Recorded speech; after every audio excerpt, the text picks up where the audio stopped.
Maria Goretti was born into a very poor farming family in Italy in 1890. She was the third of 6 children and the eldest daughter of Luigi and Asunta Goretti. The world into which Saint Maria Goretti was born into at the end of the 19th century was marked by great technological advancement, culture, and economic well-being, all of which were unknown to this little great saint. Grinding poverty had forced the Gorettis to leave their farm in eastern Italy and move to the Roman countryside 200 miles away. Rather than a fresh start the family had hoped for, the relocation brought still more misery. Maria's short life, instead, was marked by precariousness, migrations, the tragic illness and death of her father, and ultimately the violence and her own untimely death. Despite all of this, Maria heard and lived the call of the gospel. Through her family, her tremendous faith and daily life, God molded and shaped her into the person and the saint He wanted her to be. Unfortunately, there are still those who find her story unrelatable and outdated today in the 21st century, as her story conjures up overwhelming emotions. However, today, this 11-year-old saint is regarded among the most powerful saints in our contemporary era, and for good reason. As I bring into life this tale of forgiveness, come with me as I journey to Italy, specifically to Corinaldo and Nettuno, as I retrace and walk in the footsteps of this powerful and much-needed saint for our time, Saint Maria Goretti, the Saint of Mercy.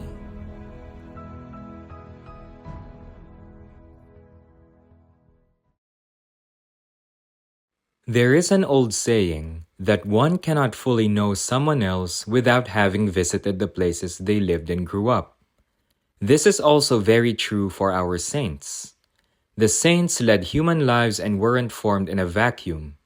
Among parents and relatives, educators and catechists, and companions and siblings, their personalities, minds, and spiritualities were formed. So as it is with our Maria Goretti. To fully understand her, I go back to the very beginning of Maria's roots, and that is to the charming hilltop town of Corinaldo, dubbed as one of Italy's most charming towns. It was here where Maria, or Marietta as the locals call her, was born on October 16, 1890. A big shout out to Brett Thoman, who was my tour guide for the trip, and also the author of several books about Saint Maria Goretti. So right here with me today, I have a very special guest. He is an author and also our tour guide, Brett Thoman.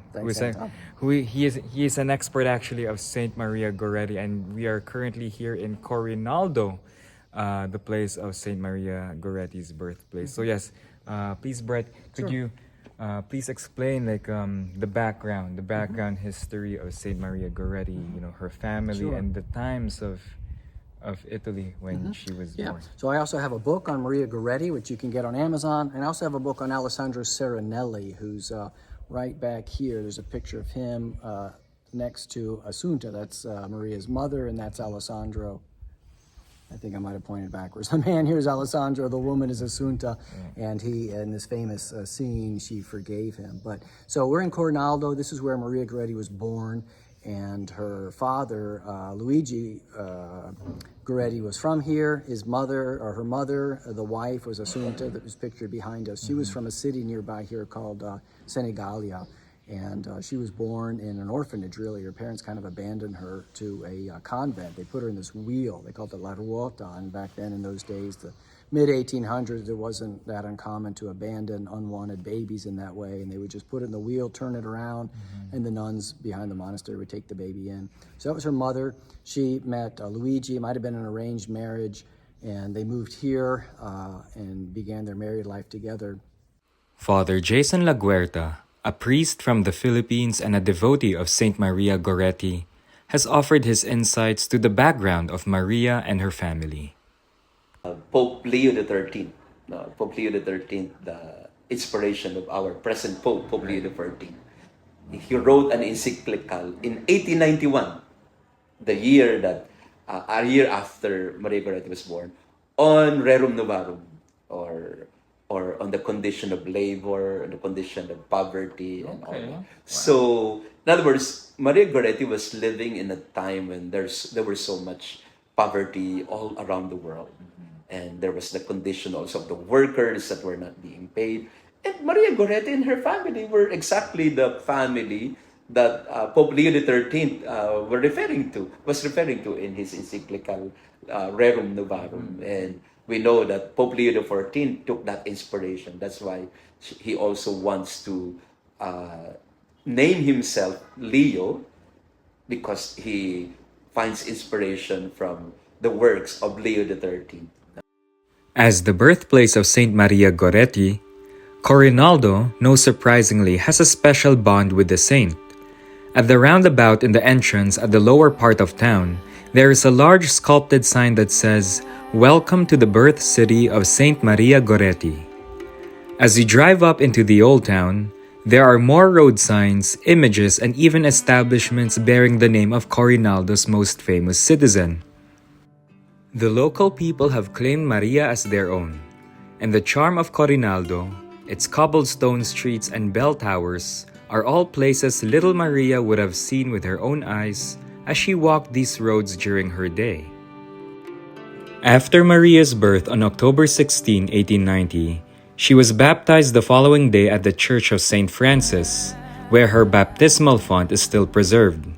It is in this same church where Luigi and Asunta exchanged their wedding vows. Unfortunately, as of this filming, we were told that the church was closed for that day. Next stop on our itinerary was the Pregiania area, which consists mostly of farmlands.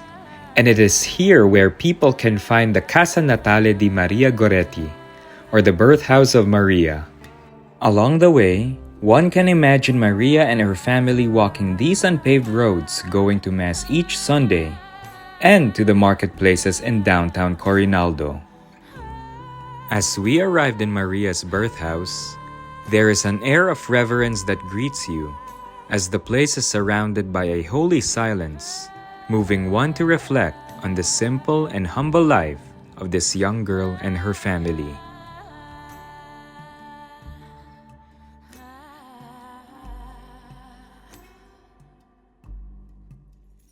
Above the main door of the tiny two-story building is a white plaque with an inscription welcoming or reminding the visitor pilgrim that this is Marietta's home. It was in this very house where Maria lived with her family for the first 6 years of her life. The first floor was once a storage place for animals, but is now a welcome center for pilgrims, with an oratory chapel in one of the rooms. And the storage, the animals would have been here. And this is a small chapel over here, but this would have been a place for storage for the grain, for the grain and the seed and that sort of thing. So this would have been like kind of a warehouse here. Now it's a place of devotion. The background of the Goretti story adds weight to Maria's martyrdom later on. It's a stirring story of a strong child that, despite Maria's difficult life, she focused on the Lord rather than her challenges, and this setting is proof of it.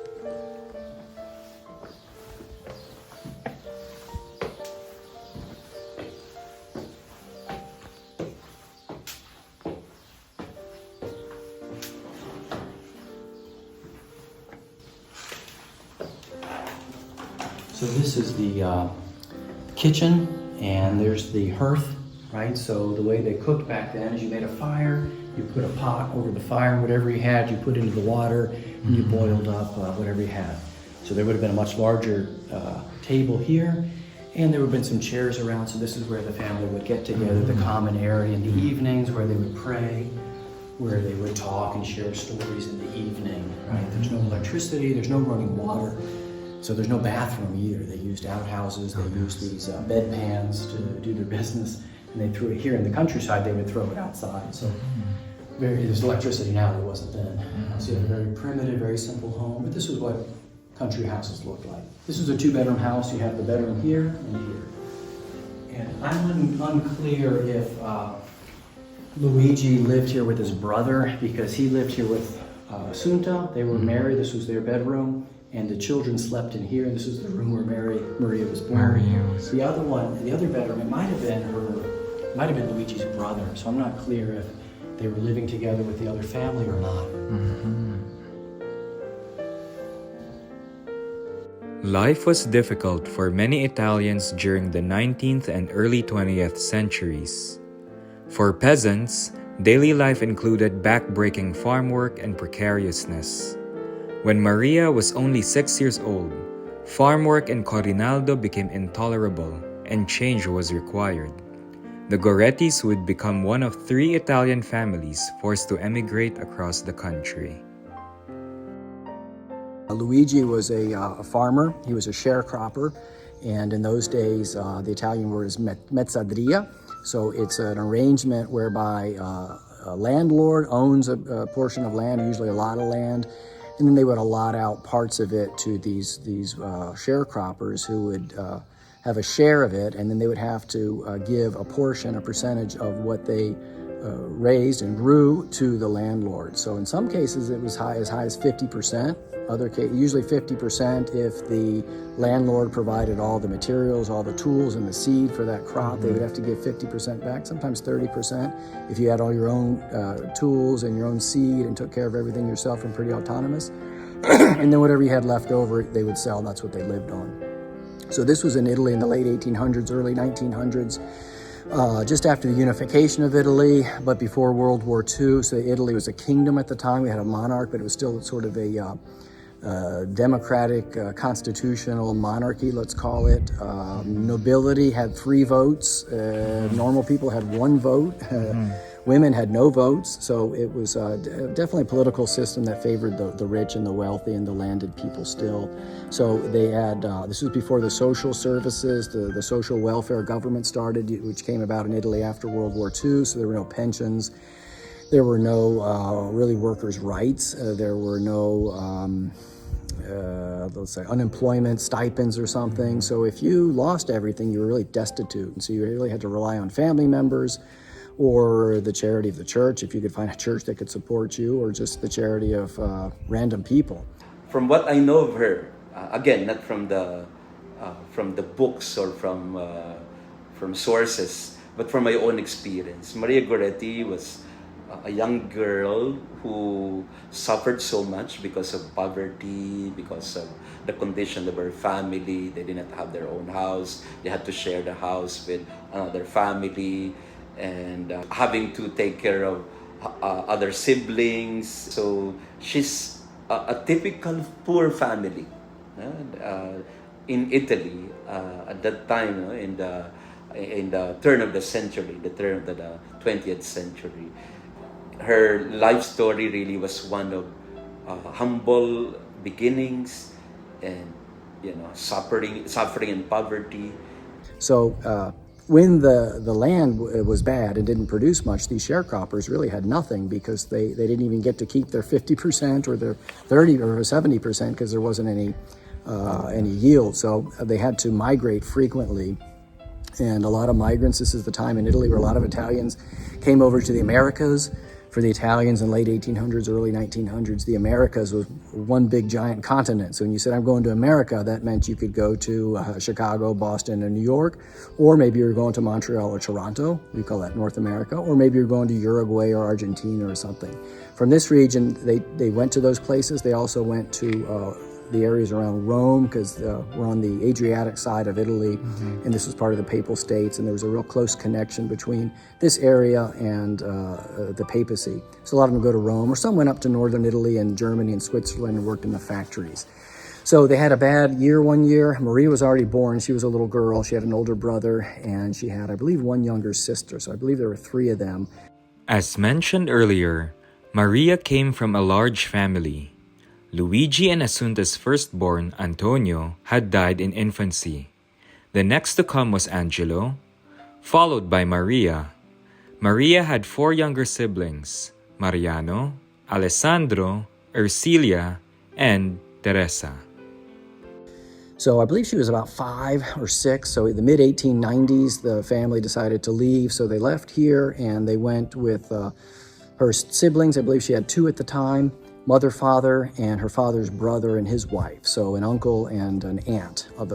All of them went down to a place near Pagliano, which is in the Roman extension, the Roman landed area. It's kind of a flat land between the city of Rome and the mountains. And they went to these Roman estates that were owned by Roman senators. And they had a gig. The dad had a gig working for a farmer out there named, I believe it was Chelsea was his name, Senator Chelsea. He was a Roman senator. And so he did some sharecropping there. But then shortly after he got there, something happened. The first difficulty, his brother decided he's coming back to Corinaldo, didn't like it. He's like, I'm going home, took the wife and left. So then he's by himself. The difficulties of the new settlement overwhelmed Luigi Goretti's brother, Sante, and after his wife Maria fell ill, took her and his 2 other daughters and returned to Corinaldo in 1897. The departure of Sante would become a large predicament for the Gorettis, as Luigi couldn't work on the land all by himself. His sons were still very young, and Asunta needed to look after them and finish the housework. In desperation, he needed to collaborate with at least 1 other man. So at this point, the senator, he had a son named Peppino. He was kind of running the estate. He was the local hand guy on the ground, and he suggested, why don't you work with this other guy? His name was Giovanni Serenelli. And he said, you can't do this work by yourself. You got a wife, you got 3 kids, they're all small. He said, you can't do this work by yourself. So he suggested you work with the Serenelli. He said, this guy here, he's got a son. The son's 15 or 16. You got 4 hands, 2 men, they can help you out. So he agreed to do it. Luigi was introduced to a father and son, Giovanni Serenelli and his son, Alessandro. From the beginning, Luigi was already suspicious about the 2 men, but due to his urgent need for a co-worker, perhaps he ignored the poor characters of Giovanni and Alessandro. Giovanni was known to be quarrelsome and drank too much, while Alessandro was moody and sullen. The decision to work together would later prove disastrous. Now this is going to sound strange, but they lived in the same house. So it wasn't just an arrangement. They're working together. They're actually working and living together. So they had a house. So the Goretti family was on one side, the Serenelli father and son were on another side, and they started working together. The mom, she didn't want to do it because her name was Asunta, and she said, look, I don't know who these people are. They're going to be in my house. I've got small children. Didn't want to. She was a little suspicious, too, with the father and son. The father had a temper, Giovanni. The son was very sullen, Alessandro, very sullen, and she didn't want to, but she agreed, and they had no choice, really. And sure enough, after they started working together, Serenelli, the father, had a bad temper, and he started arguing with the landlord. And this is before workers' rights, an argument. He made the landlord mad, and he fired him. So he fired not just the Serenelli father and son, the Gorettis were working together, so he kicked them all. He said, get on out of here, go.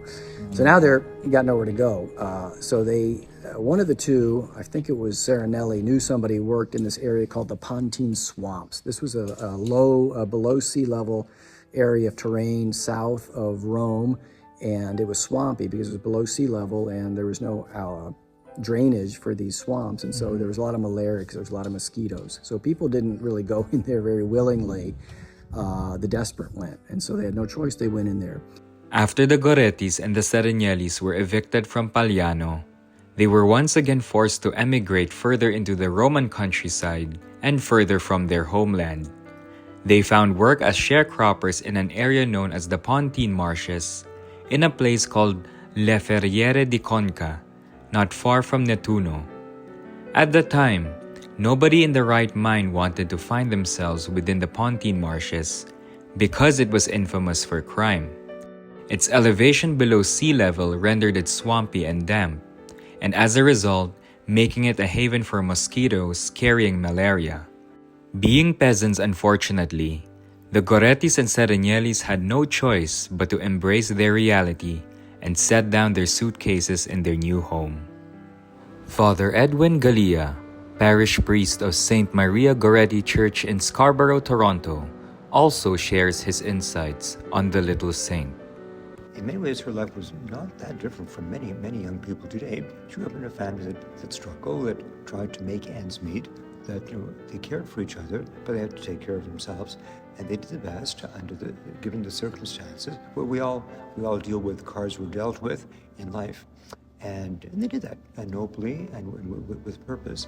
As she was growing up, she was like other young girls her age. She was curious. She was devoted.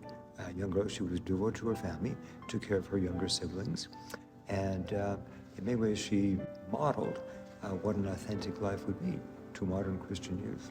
So what we know of her is that she was faithful to her family, faithful to God, and ready to share her blessings with those that she encountered. That, of course, came to fruition at the time of her fatal assault, when, in her last words, she forgave her attacker. We often associate Saint Maria Goretti with her tragic martyrdom that we tend to forget that she too was a young girl from the countryside who lived a very ordinary and even unknown life prior to the attack. She had lived in a world of rapid change that transformed 19th century Italy, resulting in the accumulation of massive wealth for some, while others were left in abject poverty. This was the world of Marietta. Alright, so Brett, let's talk about Saint Maria's holiness. Sure. Saint Maria didn't just become a saint because of those last minutes before she died and Right. after she was attacked. Right. So Yeah, so she was considered a saint for most of history and really canonized based on what happened in the last 24 hours of her life. So we can use the expression a 24-hour saint. She was canonized because she died as a martyr, really, that she died giving her life as for love of purity, and she was killed because of the hatred of purity or hatred of chastity. So when she died, she was considered a martyr because she died was killed by a man who hated a particular Christian virtue. So a martyr is someone who dies for Christ, but you can also be a martyr if you die for a Christian virtue. So she was canonized and beatified because she died as a martyr. Now, today, it's I think harder to make that case. You can make the case, but the message I think a lot of modern people, particularly women, will hear is that if someone is trying to attack and rape a woman, she's supposed to give her life and die a martyr, or she's supposed to fight, or if she is not able to fight him off and she is raped, that somehow I think some women today might feel like somehow they're participating in this sin in a certain way. That's not the message. That's never been intended to be the message. But I think today people might interpret it as such. So today I think there's a desire to kind of go back and say, okay, so was Maria Goretti a 24-hour saint? The last 24 hours of her life, she fought off, a 12-year-old girl, 11-year-old, or 20-year-old man. She fought him off as much as possible, refused his advances, and the 24 hours that she suffered, she was forgiving him all the while. That was the culmination, really, of the holiness of her life. As the researchers have looked into her background, they've concluded that she lived a very holy life for short years. She was not even 12. She lived a holy life in that she was a quiet girl. She was a quiet saint, I should say. She was from the country, and if you look around us, I don't know if you can pan around or show what's around us, we're at the place where she was born. This is her, the house of her birthhouse, the farmhouse right behind us. And it's a special place here, and you can kind of see just briefly around us, and you can hear the birds and the bird song. Even today in 2025, this is a rural area. So you can imagine back in 1890, 135 years ago, what this place was like and how rural it would be. But she grew up in a place like this, very much a farm girl. She didn't have any formal education. Her mother taught her to read maybe a little bit. She went to catechism later on, just shortly before she died. So she really didn't have much education. But the way she grew up was the way her family raised her. So they prayed the rosary together, they prayed devotions together in the family, and especially she was virtuous in the house, that she helped out in the house, okay? So she never complained, she did what she was told, she was obedient. Maria led an ordinary and even unknown life, both in Corinaldo and in their new home in La Ferriere. While Maria's father, Luigi Goretti, labored in the fields with Giovanni and Alessandro, Maria helped her mother with the daily household chores, such as fetching water from the well, cleaning the house, and preparing the meals. For young Marietta, it was increasingly difficult. Due to her many responsibilities in the house, she wasn't able to go to school. With other family members, the Gorettis walked to Nettuno, which was 10 kilometers away, to sell pigeons and eggs. The spirituality of the Gorettis was their only source of solace. Maria was very devoted to her family, and her religiosity was traditional, like most farm children of the day. Central to Maria was prayer, obedience, humility, modesty, and devotion to the Blessed Mother and the saints. Each evening, Maria recited the rosary with her parents and siblings, even joined by the Serenelli men. Maria was known to have a serious and reserved nature, but she was known by the locals as an angel of a daughter, and was always seen praying frequently in the local church in front of an image of the Blessed Virgin Mary. To date, there are no known photographs of Saint Maria Goretti, but recently, 2 photographs surfaced which people have speculated might have been the young martyr. Regardless if it is Maria or not, the girl in the photographs does paint a portrait of what Marietta must have looked like in early 20th century Italy. Life and work in La Ferriere became unbearable, and the first tragedy to strike the Gorettis was the death of Luigi, Maria's father, on May 6, 1900. Luigi had contracted malaria and in less than 2 weeks passed away. Overwork, exhaustion, and the lack of sleep contributed to Luigi's demise. Before dying, Luigi urged Asunta to return to Corinaldo, realizing the error he had made in accepting the partnership with the Serenellis, and perhaps sensing that something serious would happen if his family were to stay with Giovanni and his son. As peasants, Asunta had no choice but to stay in La Ferriere, because if they returned to Corinaldo, they would starve. During the funeral, Giovanni and Alessandro Serenelli were among the men who carried Luigi's casket and were seen to be genuinely moved by the sudden loss of Mr. Goretti. Maria was only 9 years old when she had lost her father, and now Asunta was forced to take her husband's place in the fields, all while still taking care of the younger children. Years later, Asunta recalls what Maria had told her after Luigi had died. Mother, do not worry and be brave. We're all growing up and we can divide the work here. God will help and provide for us. You'll see. Though heartbroken, Maria grew strength from her faith and comforted her mother and assured her of God's protection.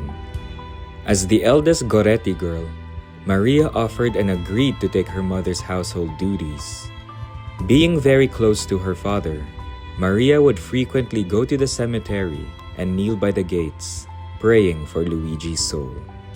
And even after her father died of malaria, she told her mom, she said, Mom, she's 9 years old, 10, and she said to her mom, she said, okay, it's okay. God will provide. You go in the field and take Papa's work in the field. I'll take over the work of the house and I'll look after my little siblings, the other small children, and I'll take care of the housework. So here you have a 9-year-old child who's volunteering to take on a 14-hour day, and they didn't have running water, so you had to go back and forth to the well. You had to get the water, carry it in, wash the clothes, wash the dishes, cook, clean up, pressing clothes, ironing clothes all day long. So you have a 9-year-old girl who's saying, it's okay, I'll take on that myself. I've got young children, they were young. I mean, I have a hard time getting them off the cell phone and off the TV to go take their dishes and put it in the sink. So you can get an idea of the kind of life that this young girl lived, because the final 24 hours of her life were the finality of that point. And if you had a person who was not quite virtuous, let's say a little, imprudent, a little sloppy, just didn't really care, was disobedient to the parents, is she going to really give her life to fight off this guy, or just let him have his way and say, you know what, I'm not gonna, if this guy's gonna kill me, I'm just gonna let him do what he wants, and then I just won't tell Mom about it, okay? some people would do that, but she said, you know what, she had a sense of right and wrong, a strong sense of virtue. Father Claudio Piccinini of the Passionist Order and founder of the United Society for Religious, Priests, and Laity to Promote Peace and Love According to the Gospel Message, offers his insights on Saint Maria Goretti. Well, she was not educated. It was the family. And this is where I would imagine today we could use a little bit of that, to say the least. You also have to compliment the mother and the brothers and everybody else that lived with her. Right. Even though at this point the father was not present, he died. Right.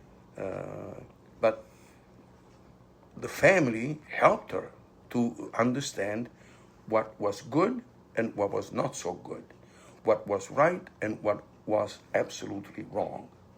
And that's what she did. She just practiced what she had been told. So Saint Maria Goretti was a saint even if she was never attacked and killed, even if she lived her life, got married, had her own family, had her own children, moved on with her life. She would have continued to live a holy life, a virtuous life, and eventually been not canonized by the Catholic Church, because canonizations don't determine they don't limit who's in heaven. They don't tell us everybody who's in heaven, but the very few people who have that process looked at, it confirms that these people are in heaven. So that never would have happened to her had this attack never taken place, but she would have very likely been a saint because she was a very holy, virtuous person. Maria's mother, Asunta, described what daily life was like for her eldest daughter after Luigi's death. Asunta and Maria would be the first to wake up before everyone else. She described their day as, "When we made the weekly bread, we had to get up even earlier. After saying prayers, we would get washed up and then dressed. I would begin working outside while Maria would look after the hens and chickens in the pen. Then Maria would return inside to prepare breakfast. When it was ready, she would wake the children, help them dress, and say their prayers with them. Then she would tidy up the house. If there was something that needed to be washed, she went to the fountain. Before noon, she would fetch water, gather greens from the garden, prepare lunch, and set the table. When serving meals, she always made sure everyone else had enough before serving herself. After lunch, Maria would iron the linens and clean the rooms. If there was shopping to be done, Maria did it. In the evening, she went to the fountain again to get water for the next morning. After dinner, she prayed the rosary and other prayers with the children, and then put them to bed. After the children were asleep, she would mend clothing and spend time talking with her mother. Often they spoke about things of the faith. On Sunday, the day of rest, everyone slept in except for Maria. She had to get the children ready for Mass. She ironed their clothes and cleaned their shoes. She ensured they washed their hands, ears, and necks. Before entering the sanctuary, she made sure they were neat. Then she helped them to put on their shoes and tie them. Once seated, she showed them how to make the sign of the cross and genuflect. She watched over them, making certain they were well behaved. Her prayer life also was so intense, and she wanted to receive First Communion, and she was so excited to ask her mother about, so when will I receive Jesus, and praying the Holy Rosary every day, and even if she was illiterate, she was able to learn the prayers. So in spite of poverty, she was so deep into prayer and love for Jesus, for the Eucharist. Maria had a deep desire to receive Holy Communion. Although the customary age at the time was 12 years old, she was insistent that she receive Jesus in the Holy Eucharist. However, this also meant that she would need time away from her responsibilities at home to attend catechism classes. Reluctantly, her mother allowed Maria to do so. Rain or shine, Maria hiked the long distance to attend catechism classes at the teacher's home to prepare herself for the sacrament. Although illiterate, Maria was able to memorize all her prayers and then taught them to the younger children. On June 16, 1901, Maria received her first Holy Communion at the church in nearby Conca, today Borgo Montello. This was Maria's happiest day. Unfortunately, her happy day would be short-lived as Maria's road to Calvary began. After Luigi's death, the working relationship between the Gorettis and the Serenellis began to deteriorate. I go to La Ferriere with the help of Barbara, my tour guide from Nettuno, and visit the farmhouse where Saint Maria and her family, as well as the Serenellis, lived at the turn of the 20th century. Today, this bright orange house is known as La Casa Martiro, or the House of Martyrdom, which is a popular pilgrimage stop for pilgrims and could be made as a quick day trip from Rome. Just like in Corinaldo, one could feel an overwhelming and powerful presence of holiness, as one is reminded that a saint once walked and lived within these walls. You have Asunta. She's got 6 children, I think, at this point. They're all little, and she's now forced to live in this house. And they had a bigger house, but you're still living with this non-relatives. Because in those days, to live under the same roof with extended families was probably more common if you had, a brother and uncle or extended family living together. But 2 non-related family members it could take place, but it was still unusual. So they were living together, and the father, by this point, he was getting sick. He probably had malaria himself, because there's different forms of malaria. Some of the more virulent forms kills you pretty quickly. The other ones, you can live with it for the rest of your life, and it keeps you kind of in a sickly state. And this is the father of Alessandro. Father of Alessandro, Giovanni Serenelli. He was kind of sickly, had a bit of a drinking problem. He liked to drink the wine, so he wasn't really that much of a worker. The personalities of Giovanni and Alessandro Serenelli began to change for the worse. Asunta didn't trust either of the men, but she had no choice but to be stuck with them. The precarious state of affairs meant Asunta needed men to help her in the fields. Without Luigi, Giovanni became more domineering within the household, and he subjected everyone under the roof to his whims. He began drinking more, and he often quarreled with his son and cursed in front of the children. They also became predatory. Not many people know that the father began making advances toward Asunta. And then the boy, by now he was about 19 or 20, and he was always been very sullen. But yet he was kind of part of the family, because by now he had lived with the Goretti family for a couple of years, and he was like a big brother, maybe a cousin to Maria and her siblings. Alessandro Serenelli's name would forever be linked in the narrative as the murderer of Saint Maria Goretti. But he wasn't the monster that everyone painted or still paints him to be. He was just like any other young lad at the time, who was a victim to poor upbringing and poverty. Alessandro was very intelligent, who loved to read, and even had his own hopes and dreams to leave the marshes and make a living for himself. Not many people know that while Alessandro did have a sullen nature, he had a close familial relationship with the Gorettis at one point, and he acted like an older brother to Maria and the other children. Who was like Alessandro Serenelli? So you were explaining that he was like a big brother also to this family. He's half of the story, and so he's a guy who's got problems, okay? He grew up not far from where we are, south of here near Ancona. His mother had a form of insanity. We don't know what, but she was insane. She was committed to an insane asylum, and Alessandro didn't remember this story, but his older brother remembered and used to tell Alessandro that shortly before they committed the mother, she took Alessandro, and he was a baby. He was either an infant or less than a year old, and she was dancing around the well, and she kept saying, "I'm going to throw you into the well. I'm going to end your life right now, because it'll be better for you if you don't have to live." So this is the kind of, let's say, childhood, infancy he had. And shortly after that, they committed her to an insane asylum, and she died in the insane asylum. So Alessandro had some older siblings. One of them did his best to kind of look after him, and he was married to a woman, and she tried to kind of take the sister-in-law, really, but she tried to kind of take the role of mother to Alessandro, and did what she could. He had some teachers. He went to school. He had some education. He could read. He had some teachers, one or two good teachers, one or two bad teachers. He talked about his memories. He remembered his first communion. He received a coin from an uncle, and he was very proud of this. And somebody gave him some beautiful white shoes. Those are the beautiful memories he had of his childhood, which is really kind of pathetic. It's kind of sad. His father took a job as a courier. He got a horse and a carriage and used to pick people up from the port of Ancona, drive them down to Rome. So he was gone all the time.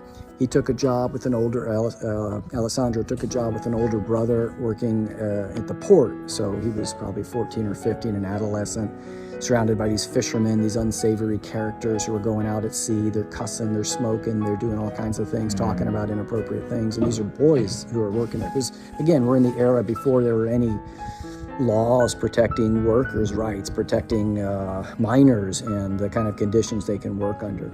So he had that upbringing, that formation with a broken family, a mental illness in the family, a father who's gone all the time, working around unsavory characters, not having anybody really there present. This doesn't excuse somebody for committing murder, but it puts the person in a context. He was a Christian. He was a Catholic. He'd been baptized. He would pray the rosary. Even after fast forwarding now, we're back to the Goretti family when they were living together. They prayed the rosary together every night. Alessandro, the murderer of Maria, the husband Giovanni, the father of Alessandro, he would sit out the rosary, but Alessandro prayed it. Yeah. And with the family, and so he was a believer. He was a Christian. He was a Catholic. They would go to Mass. He would drive the horse and carriage to Mass for the family. When Luigi died, Alessandro drove the horse carriage that pulled the body and the casket of Luigi to the cemetery from the church. And he and Maria had a good relationship. Yeah, they had a good friendly, familial.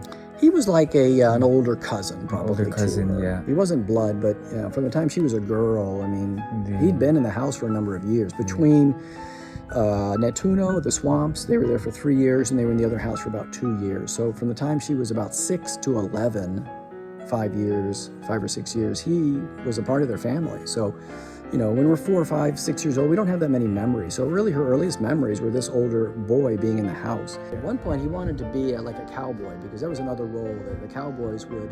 Yes, you mentioned that in your book. Yes, please share that story. Yeah, so there was these cowboys called butteri, which was a type of cowboy in southern Tuscany and northern Lazio, and they would herd these white cattle in and out of different farmlands and pastures, depending on the time of year. And they would have rodeos, and so he was inspired by seeing these guys, and he wanted to be one of these. So he actually had a little bit of, kind of some desire to sort of do something. He said, when you're an adolescent, you say, I want to grow up and be this. And so he said, you know what, I want to do that, which is really beautiful that he had this desire. So he went to the landlord, and he said, well, what can I do to become a ranch guy? I want to be a cowboy guy. And the landlord said, no, absolutely not. He said, you're not going to do it. He said, basically, you're just a poor peasant. You're going to stay a poor peasant. You're not doing that on my ranch. And that shattered his dream. It shattered his dream. And so that sort of reinforced this negative image he had of himself. And so here he is also looking at this other family who had been a functional family. Father, mother, stable. They loved each other. They prayed the rosary every night. Got 5 good children. Maria lived a holy life. I mean, she was a girl, but she would go to the market, come straight home. She didn't like it when she heard the other kids saying inappropriate things. She did what her mom said. She was obedient. She was just a good, wholesome girl. And the boys in the family, they were all good, wholesome people. So here he is seeing this mirror, and he's not seeing this holy, good family being reflected back. He's saying, you know what, I'm a loser. I'm going to do nothing. My mom's crazy. He had an older brother, too. He went to an insane asylum. It's like, here we are. We're just a bunch of crazies. My dad's a drunk. I'm a loser, too. I can't be anything. So this is all weighing on him. His formation was not ideal. Okay? So he's an 18-year-old boy that has grown up in very difficult circumstances. So he does not have any sense of what Maria Goretti had. The idea of purity, the idea of respect, the idea of what is right and what is wrong. From what I had read, from what I understand, he was an avid consumer of pornography. That must have begun when he was younger, because the crime was committed when he was 18, I believe. And he must have grown with this, and that is not a good idea. And it becomes very important to our time when we don't have to go to the store, or we don't have to receive pictures of pornographical pictures from a friend or another person. It comes right into the front room with the television. You see things that I don't think children should be seeing. So our time is totally different from what they were living at this time. But he was not trained, he was not educated, he was not given fundamental teaching that Saint Maria Goretti had received. So what do I think about Alessandro? Alessandro was a victim. But in those days, life was not simple. If you did not have support, you would be at the mercy of everybody. So he was not formed in any way. Morals, I don't think they were part of his training. Devotion to the sacraments, like going to Mass, confession, the Eucharist, praying the Rosary, I don't think that was part of his formation. Unfortunately, his mother was not present in his life. He had a father, and the father was not very worried about what Alessandro was growing up to be. And the circumstances were not favorable for the young man. He was really in a desert. He was not what you would call a decently formed young man growing up. He was 18 years old, I believe, when he committed the crime. So what can you say? He was not trained to be a decent human being. The mother was not there. And any family that does not have both parents, but if you take off the father, you might survive decently. But if you take off the mother from the family, you take somebody that would be the primary teacher in every respect. You go to mommy, father, daddy is working out there trying to make a living for everybody. So the mother is the one that would be closest to you. But see, all these things might sound stupid, insignificant, but they are the blocks of society. These understandings, the relationships. Now, what do you do with a family that is broken up? The father is not there, or the mother is not there. I mean, you are walking with a leg, and you're trying to win a race. So it's complicated, but that's the way it is. Alessandro plays a big and important role in Saint Maria Goretti's story, and his troubled upbringing is an opportunity for us to have an awareness for those who suffer from mental illness and those who come from broken families. Maria and Alessandro's story is about recognizing the inherent dignity of all individuals, including those with mental health challenges, and understanding that God's image is present in everyone. Alessandro withdrew more to himself and read books or magazines which were obscene. Asunta Goretti, Maria's mother, didn't approve any of these reading materials, but Giovanni Serenellis justified it, saying Alessandro needed to practice reading.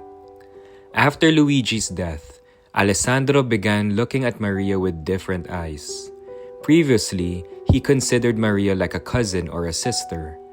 They lived under the same roof, which was a common arrangement among sharecroppers in that era. He would even drive the family into town on a horse or buggy. However, without Luigi's authoritative presence, Alessandro began to undermine and ridicule Maria. He began to assert dominance over the younger children, in particular, no surprisingly, Maria, whose submission he craved. So when he started making these sort of indecent proposals to her, it was really shocking. She was probably 10 or 11. He did it twice, and he wanted to have a relation with her. He wanted her to he wanted to have sexual intercourse with her.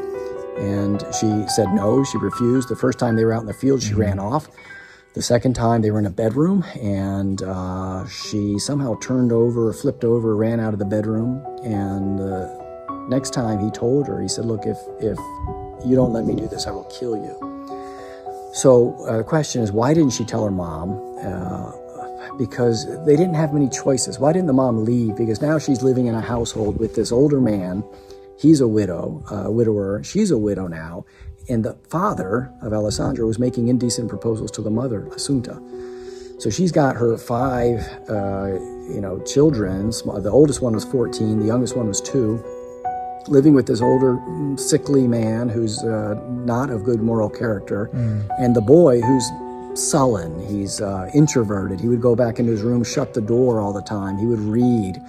He was not expressive. So that was a concern always to her. And after Luigi died, the father, both of the Serenelli men, the father and son, really became kind of more territorial, because Luigi, the father, was sort of this fixed anchor of the household. He was morally upright. He was a good man. He was honest. And then once he died, these sort of more primitive instincts kind of came out of the territorial, almost bestial kind of. So the older man starts wanting to possess the woman. And he was ordering the children around, whereas when Luigi was around, he wouldn't do that. So now he's like commanding. He would go into the food pantry and take food for himself and eat it, whereas before they were sharing it equally. He was telling everybody who got what. He would sit down and eat first, and what was left over he would give to the kids. And also Alessandro, that was his father figure, just this man who was just not a good man. And so he's growing up and all that. And also Alessandro, as an adolescent, becoming a young man, is looking at his father, saying, this is the father that is model of fatherhood to me, which was not a good model. He doesn't have much hope for his future. He's living in the swamps. He's 19, 20 years old. He's poor, girls aren't looking at him when he's going into the marketplace. They're looking at him as a swamp guy, a swamp farmhand. Alessandro continued to make shameful advances towards Maria, and as she avoided him or made stern reactions against his jokes, the more Alessandro liked it. Maria would run away, strike him with a broom, and at one time even threw a bucket of water to his face. After 2 failed attempts to sexually assault Maria, Alessandro proceeded to threaten young Marietta. During this time, Asunta recalls that Maria ate little and became thin. Her demeanor changed as well. What was once a girl who always smiled was now more serious than ever. The 3rd time he told her, he said, look, if you don't give in, I'm going to kill you. Whether he meant it or whether it was a threat to get her to give in, we don't really know. But he planted this farm tool called an awl. It's a long, iron-spiked tool that's used to punch holes in wood to make baskets and wooden chairs. So to give you all an idea of what kind of object Alessandro used to threaten and injure Saint Maria Goretti, I have here with me an ice pick, which is identical to an awl or a file. He didn't use a knife, but he used this kind of object. And this ice pick or awl was used to sharpen the blades of farm instruments in Italy during that time. And as you can see here, this sharp object was also used, if I'm not mistaken, to punch holes and punch wood when making baskets of sorts. So as you can see here, this ice pick is mounted on a wooden handle. And Alessandro, he ground the tip of it to a point. And he first hid this in a chest. And later on, he pointed it against Maria and he threatened her with these very words. Unless you do what I say, I will kill you. He planted one behind his chest in the upper room of the house. We now go to the fateful summer day of July 5th, 1902. It was business as usual at the home of the Gorettis and Serenellis, with everyone out in the field doing back-breaking farm work, while Maria was all by herself at home. It was roughly 3:30 p.m. when she sat down by the landing of the stairs outside of their home while mending a shirt of Alessandro. Beside her was her baby sister, Teresa, who was sleeping. Asunta later recalls how she clearly remembered that day. On July 5, 1902, I was in the farmyard together with the Serenellis and my son Angelo. beating fava beans when, as I recall, Maria called me to help finish preparing lunch. I went into the house, and when it was ready, I called the others and we ate normally. Roughly 1 hour after noon, work resumed.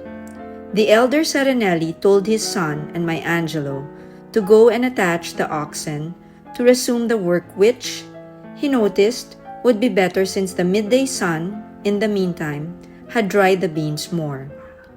Giovanni Serenelli and I followed them. Before leaving the house, Alessandro Serenelli, in the presence of everyone, told my daughter Maria, who was staying in the house to tidy up the kitchen, "There is a shirt of mine to mend."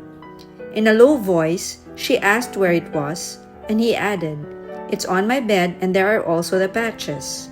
Half an hour after resuming work, Giovanni Serenelli told me, "Asunta, I need a bit of shade by the house. I'll rest for a moment." To which I replied, "Go ahead, I'll take your place here." And he went to lie down at the foot of the staircase in the bare ground. A little later, his son, who was on the wagon, told me, "Asunta, get on the cart for a bit.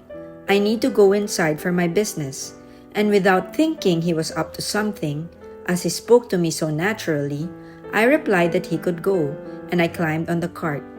In the cart ahead was my son Angelo, leading while I was in the other. The day, and Alessandro later referred to this as il fatto, the deed, the event. And he said they were threshing fava beans. Asunta was driving one wagon, and they would drive back and forth over these beans that had been dried out to separate the bean from the shell. She was driving one. The older brother, I think his name is Mariano, he was driving a horse and carriage, and then Alessandro was driving one. And it was about 2 o'clock in the afternoon, and he said, "You know what? We don't know what was going through his head. All we know is he stopped and he told Asunta, the mom, he said, 'Look, I need to go inside for a minute.'" So he went inside, and Maria was on the upper landing of these steps that went up into the house. And these farmhouses, traditional farmhouses in this area, were 2 floors. Bottom floor was where the animals lived and where you had the storage. And then the upper floors where the house was, where they lived in. Okay, so she was on the upper landing of the stairs that went into the house, and she was tending to her baby sister, who was, I think, 1 year old or so. Walked up the steps, Teresa. Yeah. Walked up the steps, went inside, got inside. He told her to come in. She said no. Alessandro would later give a detailed account in one of his confessions of what occurred that day.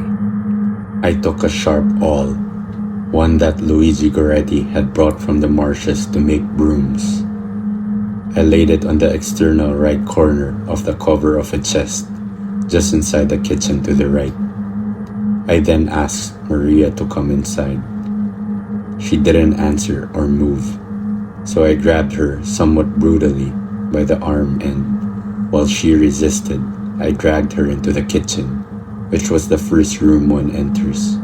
Maria, trying to fight Alessandro off, screamed, "Alessandro, let me go! Let me go! No, no! Stop, Alessandro! God does not want this. It's a sin!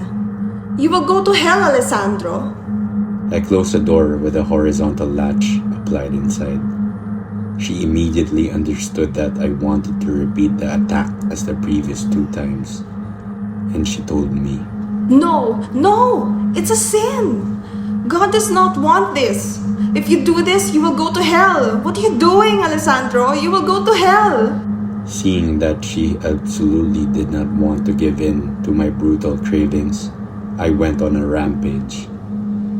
I took the awl and began to strike her in the belly as when beating corn or chopping wood. I remember well when I lifted Maria's clothes, she struggled to cover herself.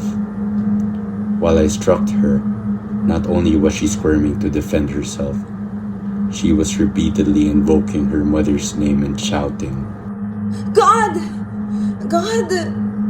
I am dying! Mama! Mama!" I remember seeing blood on her clothes and leaving her while she was still struggling. I knew well that I had mortally wounded her.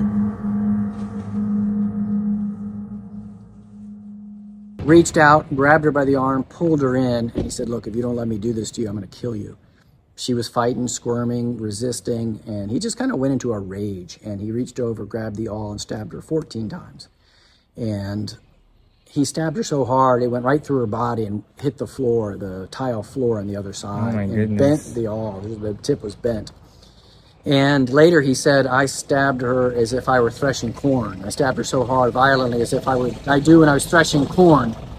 It is said that Alessandro had first stabbed Maria 9 times, and with such great force it came right through her body. A report even says Alessandro struck her spine. Maria fell to the floor and was unconscious as Alessandro went to lock himself in his room. The young girl regained consciousness and managed to drag herself across the floor and tried flipping the latch to open the door to call for help. Alessandro heard this and came back to stab her 5 more times, and it is these very wounds that would end her life 20 hours later. Maria's intestines were severely pierced, resulting in an outflowing of her contents into her body, causing an infection known as peritonitis, the same infection a person would get when the appendix bursts. And by the time Maria was found, she was already burning with a fever. Asunta Goretti shares her side of the story of what happened after she heard her baby Teresa cry on top of the stairs. When I heard her cry, I looked up and no longer saw Maria on the landing. Fearing that little Teresa might fall down the stairs, I sent my son, Mariano, who was on the cart with me, saying, Mariano, go and see why Teresins is crying and where Maria went. In that moment, I did not suspect that anything sinister had happened. While Mariano was going up the stairs, I saw that the elder Serenelli had gotten up from where he was resting and was hurrying up the stairs. Mariano, seeing him go up the stairs, slowed his pace, certain that there was someone else tending to little Teresa. Once Giovanni was upstairs, I saw him open the door and immediately turn around and call me, Asunta, come up here. Then he called Mario Cimarelli, who was beating beans in his yard, saying, Mario, come up too. When I heard him also call Mario Cimarelli, I was frightened and said, Blessed Mary, what has happened up in my house? And then he went to his room, put the latch on the door, and just sat there waiting for the police to come. And then a pandemonium, kind of all hell broke loose, as they say. They had neighbors next door. She kind of made her way to the door, opened it up, and called out to another Teresa. She said, Teresa Cimarelli was her name, come up here.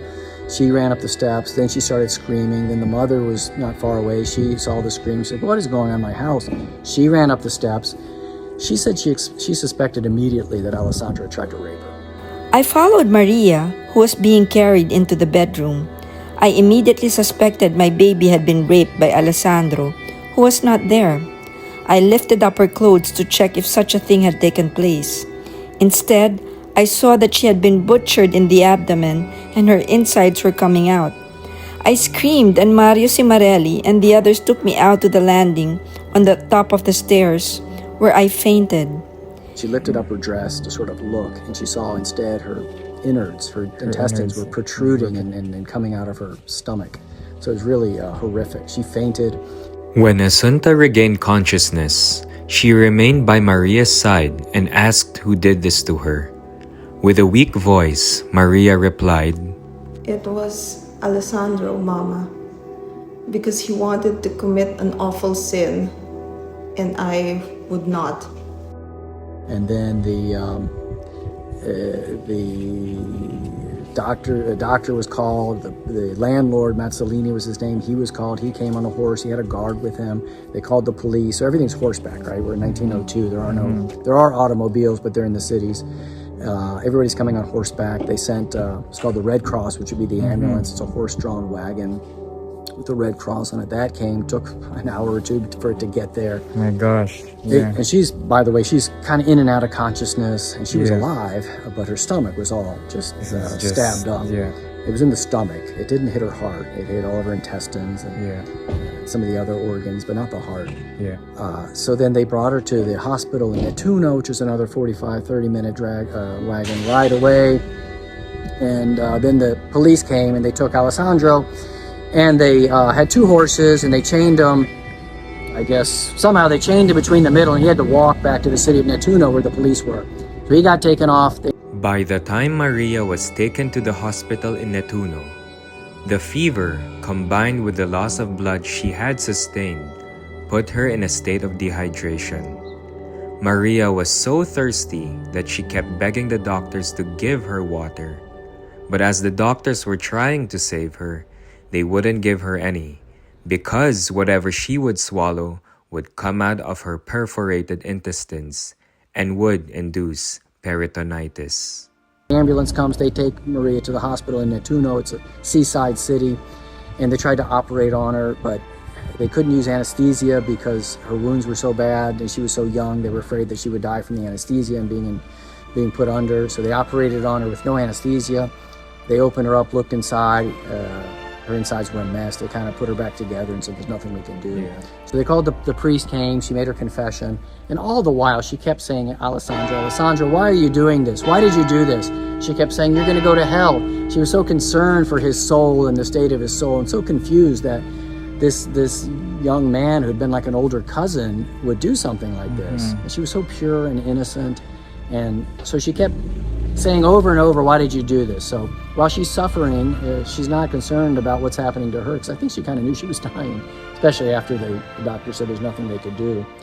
Despite Maria's unimaginable condition, Maria still didn't think about herself until the very end, as she constantly asked about her siblings and where her mother was going to sleep that night.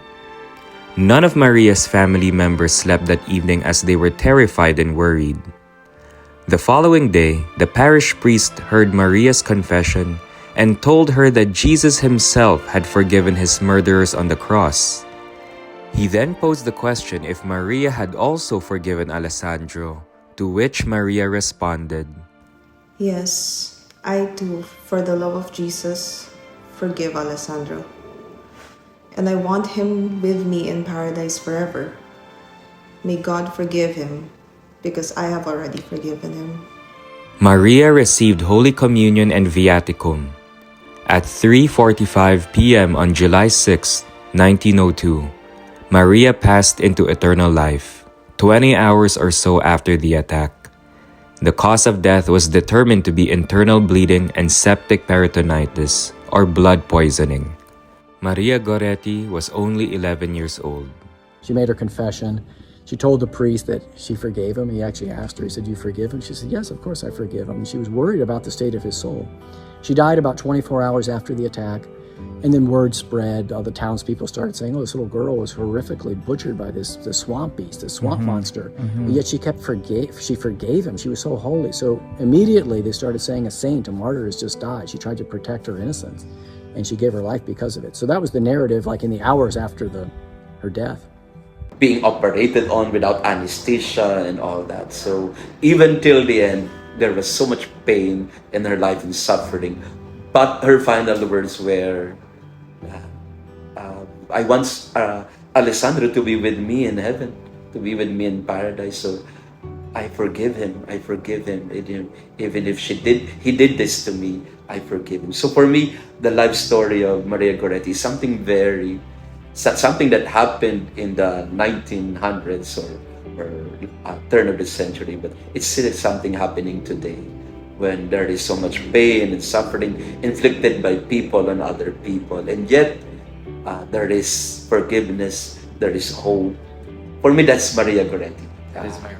Maria Goretti for me is a reminder to us that we need not be broken by our tragic past or tragic traumatic experiences. We can find our way to forgiveness that leads to hope. And indeed, that was the message of Maria Goretti before, that there is hope if there is forgiveness. There was hope because when she forgave, for me, in summary, the life of Maria Goretti is one of, pain, suffering, poverty, and all that.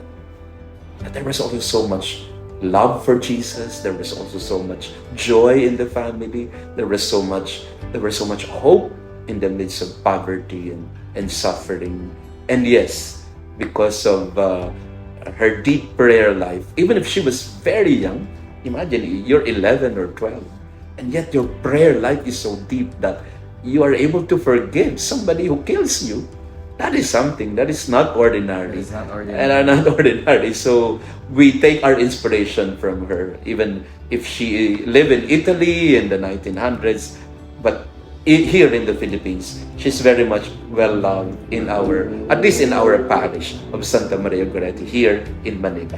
Hello everyone, so continuing my journey and following the path of Saint Maria Goretti, this powerful saint of our modern day, I am in the beautiful coastal town of Nettuno, where in this place there are two special sites directly related to the young martyr saint. Behind me is the Basilica of Our Lady of Graces and Saint Maria Goretti. Built originally to house an important image of the Blessed Mother, it now houses as well the remains of Saint Maria Goretti. Not too far from here, not too far from the santuario here, is the Tenda del Perdono, or the Tent of Pardon. It was here where Maria Goretti had expressed mercy on her killer, Alessandro, and forgave him just before dying.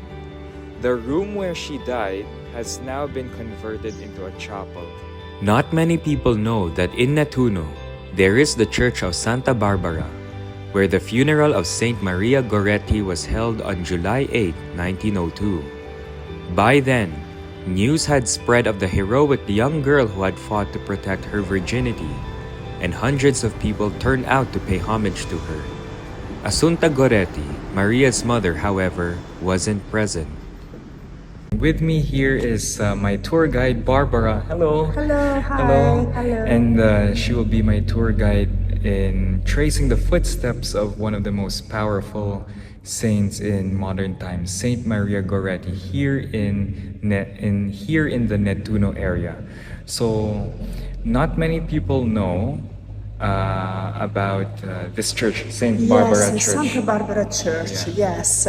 When in this church, 8th of July 1902, was celebration of the funeral of Santa Maria Goretti, actually, when Santa Maria Goretti was very young, just 12 years old, and she was try to assassinated from Serenelli Alessandro. Yes, the church, Santa Barbara, sorry. Santa Barbara Church. Maria's body was initially buried in the common cemetery of Nettuno at the municipality's expense, because the Gorettis couldn't afford it. News of the horrendous crime was covered in Roman newspapers, reconstructing the story with matter-of-fact precision.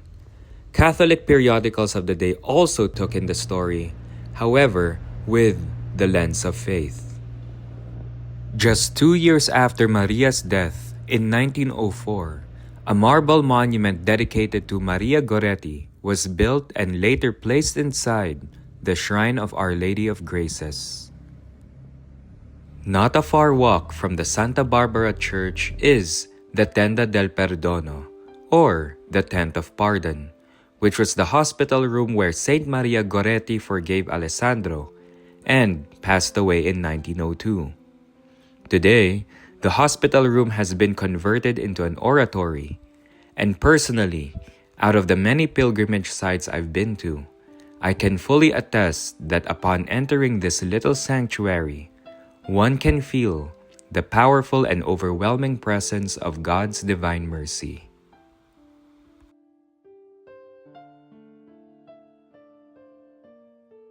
If ever you decide to do a pilgrimage on the life and footsteps of Saint Maria Goretti, I highly suggest first to come here to the Tenda del Perdono, or the Tent of Pardon. It is the first site related to Saint Maria Goretti here in Nettuno. And why is that the case? Because it is right on the spot in this very room where little Maria passed away on July 6, 1902, and she was only 11 and a half years old at that time. And it was here, in this very room, where Maria had mercy on her killer and where she forgave Alessandro just before dying. She stated that she wished for him to be in heaven with her just before dying. So this used to be a hospital room but has now been converted into an oratory. It's quite overwhelming to be on the spot where this special saint died, because in a place where there was so much sorrow and even evil done, right, because of what Alessandro did to Maria, this is a place, this is a chapel of mercy, because it was on this spot that redemption broke through, because Maria forgave her attacker. This is a place that, you know, when I first entered, this sense of peace and just, I can't even describe it in words, but you feel God's mercy in this room. God's mercy is very powerful in this room. And it shouldn't be a shock, because God worked through little Maria before she died. On the altar of the chapel, one can find the original portrait of Saint Maria Goretti, as per the descriptions of Maria's mother, Asunta. As there are no official photographs of Marietta, this is the closest depiction of her. Also in the chapel are several ex-votos or votive offerings, left by people who have experienced graces and miracles through Saint Maria's intercession, and we will get more into this in a little while. To backtrack a little bit, whatever happened to Alessandro after he had murdered Maria? On October 30th of 1902, Alessandro was sentenced by the Roman court to 30 years in prison, of which the first 3 were in solitary confinement. He was not given a life sentence because he was considered a minor then.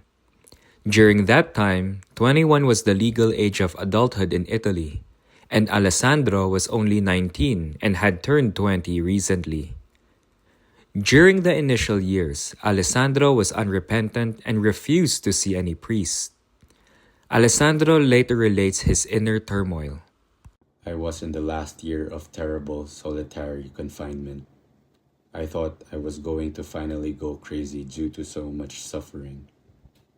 Ideas of despair swirled in my mind, more and more violent. However, on December of 1906, something mysterious had occurred that would change Alessandro and leave a mark on him for the rest of his life. Alessandro tells his miraculous story. One night, I have a dream.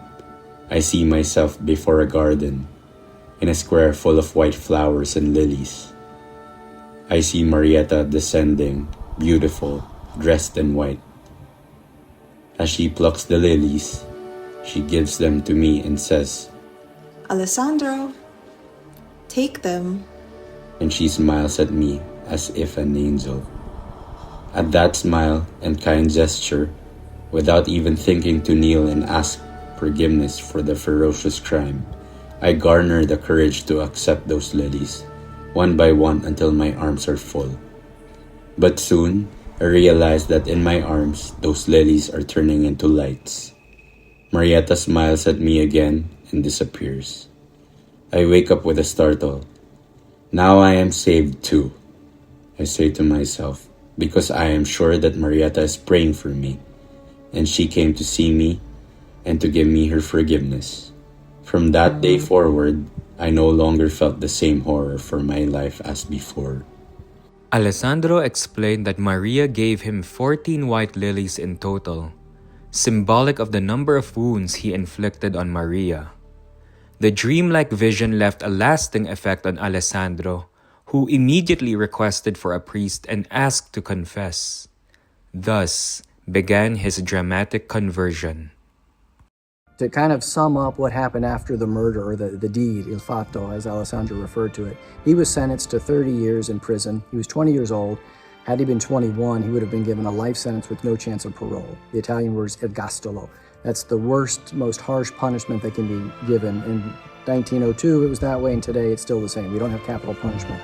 But since he was 20, he was still considered a minor. The worst, harshest sentence he could get would be 30 years in prison, with the first 2 years in solitary confinement, and much of that, or most of that time, in hard labor, and that's what he got. He got off a little early for good behavior. He served 27 or 28 years. But what happened was, in the beginning, when he was in solitary confinement, he had a dream, and Maria appeared in this dream, and she was dressed in white, and she was dropping flowers on the ground. They were lilies. The lily is the symbol of purity. As a matter of fact, You can see it right Maria's there. holding this lily flower, which is a sign of purity. The early female martyrs, the women, girl martyrs, are all used with the symbol of purity. So she appears to him in this dream, and that kind of started his conversion.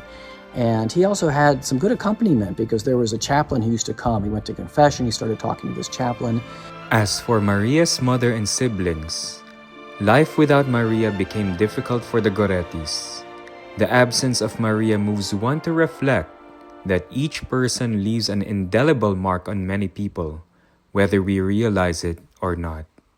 And then here in Corinaldo, the mother, Asunta, came back here. The rest of her story is difficult because she had 5 children, 3 boys, 2 girls. She couldn't take care of them all. So when they went to Rome, she dropped off the 2 girls in 2 different monasteries, women's convents, and they grew up there. One of them became a nun in the order that she was dropped off in. The other one grew up, she got married. Asunta came back here. She couldn't find a job. She couldn't find a place to live. The best she could do when they first got here, a family member gave them a place to sleep in their stable. So they were sleeping on the floor with hay when they first came back. Finally, she got a job as the housekeeper for a priest, and that's what she kind of did for the rest of her life. She worked as a housekeeper. After 27 years, Alessandro Serenellis was released from prison. His sentence was reduced to 3 years because of good behavior. The very first thing he did was to look for Asunta and ask for forgiveness from her. But the story was it became well known pretty quickly, and there was a movement for them to try and find Alessandro, because the mother, she was like Maria. She's like, he was like a son to her. And she, for her that was tragic also. How could you do this to my daughter? She was like a sister to you. So she reached out, the priest reached out, they tried to get in touch with Alessandro. They didn't know where he was. They knew what the sentence was because they were at the trial. After that, the family came back here, minus the 2 girls. So they went to their bishop. The bishop knew somebody in Rome. They found out that he was in Sicily. So they got in touch with the bishop in Sicily, and the bishop of Sicily, of Noto is where he was. He went to Alessandro and actually had a personal visit with him. So that kind of created a little bit of stir among Alessandro and the other prisoners. It's like, who's this guy? He kills this girl and all. He's got the bishops coming to see him. But the bishop had several meetings with him, and the bishop was pastoral to Alessandro also. So there was this sense of a beautiful Christian mercy that was extended to him. The chaplain, the dream, the people of Corinaldo, the bishop. So that helped him in his conversion. He spent 27 years, and as time went on, the rules were relaxed a little bit more and more as you served more and more of your sentence. Once you serve half your sentence, you become what they call like red bandit or something. You get to wear a red ribbon on your arm. That means you have a lot more freedom. So he served in 2 places in Sicily, and the last place was in Sardinia. These were penal colonies back where, maybe in the U.S., we have the chain gangs where you have the prisoners do hard labor. They work on plantations. So he knew how to farm. He liked being outdoors. He did that. And then when he got out, one of the first things he did was he came here, and he wanted to meet with Asunta because he wanted to know in his heart that she had forgiven him. And this is a very beautiful moment. So he shows up on Christmas and actually knocks on the door, and it had been almost 30 years since the deed took place. This guy, he looked, he must have been 50, but he looked like he was 80 because he got Spanish flu. He almost died of the Spanish flu, which was the pandemic of 1918, 1917, that he got that, almost died. A lot of people did die, plus doing hard labor. He was balding. He'd lost most of his teeth. Shows up, knocks on the door, and she answers, and he says, it's Alessandro. And she was speechless. With tears in his eyes, Alessandro asked for forgiveness from Asunta, to which she replied with, If God has forgiven you, and Maria has forgiven you, then I forgive you. So he says to her, Asunta, will you forgive me? And she stepped back, and she was a Christian woman too. She says, immediately, without thinking, she said, if God has forgiven you, if Maria has forgiven you, I forgive you. So it was Christmas. They had Christmas Mass together. And then Alessandro went about his way, and all the townspeople came out. So it was a real beautiful moment for the people here to experience that. But he had some grace here. The Christian people, Christian community extended grace to him, but the local people did not. So wherever Alessandro went, he was shunned. He was the murderer of a saint, is how, because everybody knew the story of Maria Goretti, and once they found out that this is the killer of Maria Goretti, he was shunned. He lost a couple jobs. He would get a job, lost a job. So he did these sort of odd jobs as a laborer or farmhand. Finally, because of the person he had become, he was a very prayerful person at this point. He wanted to enter into a monastery. He wanted to live in a monastery. He wouldn't have been able to be a monk, to become a monk and make vows, or a friar. But he requested among the Passionists and the Capuchin Franciscans that they take him in. And he was accepted by both. He went with the Capuchins because he had been to a Capuchin monastery on a retreat, or he was invited to go there up in the mountains not far from here, and felt a closeness to them. So he went in, and he was never a friar. He never took vows. He lived as a layperson in the monastery. He lived in one of the friars' cells. He took meals with the friars. He did prayers with the friars. He prayed the rosary every day with the friars. He went to Mass every day with the friars. Prayed the Liturgy of the Hours with the friars. And for his work, he worked in the garden. For a little period of time, he was the doorman. And back in the past, there were a lot of vocations, and the religious houses here were pretty full, and they had a lot of young vocations. So they would take in people who were needy, people maybe with some mental problems that had no family. Case like this, ex-prisoners, ex-convicts, of course discerned, and they would look at the situation. Right. They took him in. They don't do it now, but they did then. So he died in a Capuchin friary in the infirmary in Macerata in 1970, and he was buried in this local cemetery in Macerata. And I don't know what the details, but not too long after that, the city of Corinaldo arranged to have his remains moved. Right here. Yeah, they had the remains moved from Macerata to this church right here.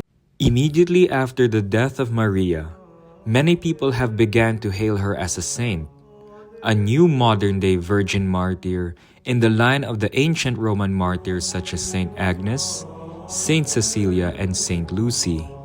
Maria's cause for canonization was opened in 1935, and 10 years later in 1945, Pope Pius XII recognized Maria Goretti's death as a martyrdom. Having been declared a martyr, it wasn't necessary to confirm a miracle to beatify Maria Goretti. The beatification eventually took place in St. Peter's Basilica on April 27, 1947, in the presence of Maria's mother, Asunta, and Alessandro Serenellis. So the Passionists really took up her cause, and they moved her body to a famous sanctuary in the city of Nettuno called Our Lady of Graces. Our Lady of Graces. Yes. And she's buried in there underneath the famous prodigious statue of Our Lady in the crypt there in Nettuno with the Passionist sanctuary. According to the guidelines of the Vatican at the time, 2 miracles were needed to canonize Maria. Since the very beginning, people have begun reporting miracles and graces through the intercession of Marietta. That by 1949, 2 healings were attributed to her intercession. That of Anna Grossi Musumara from pleurisy and Giuseppe Cupo from a serious hematoma. After Pius XII approved these miracles, Maria's canonization date was set for June 24, 1950. There were a lot of firsts during Maria Goretti's canonization. At the time, canonization ceremonies were only held inside St. Peter's Basilica. However, when Maria was proclaimed a saint in 1950, the ceremonies had to be held outside due to the large number of people who flocked to the Vatican, making it the first open-air canonization with a record-breaking 500,000 in attendance. Instead of speaking in Latin, the Pope only spoke in Italian, so the masses who attended could understand. Another first. It was also the first time that a parent and family members of a saint were present, namely Maria's mother, Asunta Goretti, and Maria's 4 surviving siblings. Many sources claim that Alessandro was present in Maria's canonization, but this is false. He was urged and invited by everyone to attend, but in his humility, said that his presence might distract the public from Maria's glorious crowning moment, so he chose not to attend.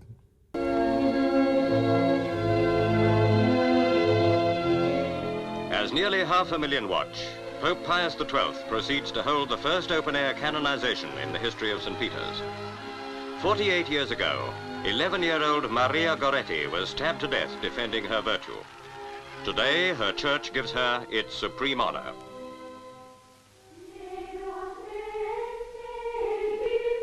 From his throne, Pope Pius delivers his homily, speaking in Italian instead of the customary Latin, so that all may understand. He tells of the life and martyrdom of Maria, presenting her as a model to the youth of today. And now comes the canonization of the little peasant girl, who suffered when many others, older, might have chosen life. Watching are her 2 brothers, one of them, Angelo, come from America for today. At a window is her aged mother. Somewhere nearby, her sister, a nun. For the first time, the Church of Rome confers sainthood in the presence of the mother and family of the one honored. Her canonization attracted so many people at that time, no? When she was canonized. She was canonized by Pope Pius XII. Yes. No, and it was the first, I think, canonization when there were so many people who came. Yeah. And really, if we may call it influence, she was influential, but not in a way of fashion or let's say grand things, amazing things. But she was famous. She was influencer in the sense that her virtue of humility, her virtue of obedience, her virtue of piety and prayerfulness, her virtue of courage, her virtue of forgiveness, that made her remarkable. Ever since Saint Maria Goretti's canonization, she has been considered as among the most powerful saints and intercessors of our contemporary era. Her story may be tragic and uneasy to listen to or read about, but the lasting legacy which she left is unquestionable. Books and movies have been made about this simple farm girl's life, and to this day, many people from all walks of life attest to Saint Marietta's powerful intercession. As the current parish priest of Santa Maria Goretti Church in Manila, the Philippines, Father Jason has heard many stories of graces and miracles shared by his parishioners of Saint Marietta's intercession. Yes, and we have documented some. And they have been writing me letters how Maria Goretti, Santa Maria Goretti has affected and changed their lives. No, many families attribute their healing, their I'll give you one story. Yes, one story. There is this young couple who came to me. She came to me and they came to me and they told, the husband and wife, they were young couple, and they told me they almost lost their newborn, because the newborn fell off a very high bed. I think a bunker or something like that. So the baby fell, and they had this stampita of Maria Goretti in the shirt or in the baby in the baby's clothes. The baby fell. I don't know, 4 feet, 5 feet high. Oh my goodness! Wow, yeah, that's. It was really, and they just went out of the room for a moment because they were looking at something. And when they came back, the baby was already on the floor, and nothing happened to the baby. And they said, "Oh, Maria Goretti, you saved our baby." And they said because the baby could have died. And they came to me and they told me, "Father, Maria Goretti saved our baby because we put her stampita in the clothes of the baby all the time." And that's very typical of Maria Goretti because she was also a babysitter Oh yes. to her even right when, well, probably people might notice that right in the moment before she was killed, she was taking care of her baby sister Teresa. Right. Right at the steps. So it can be said, we can assume that Saint Maria Goretti has a fondness of little children younger than she is because she took care of her younger brothers and sisters. True. Maria's own siblings have attested to her powerful intercession as well. It is said that Maria would appear in the dreams of her own siblings, telling them to forgive Alessandro Serenelli and adopt him into the family, which they did.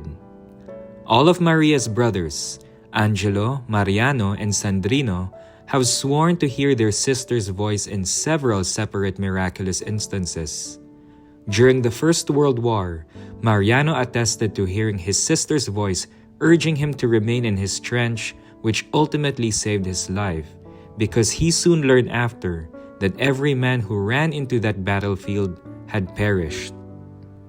Two of Maria's brothers, Angelo and Sandrino, have sworn that Maria had told them to emigrate to America.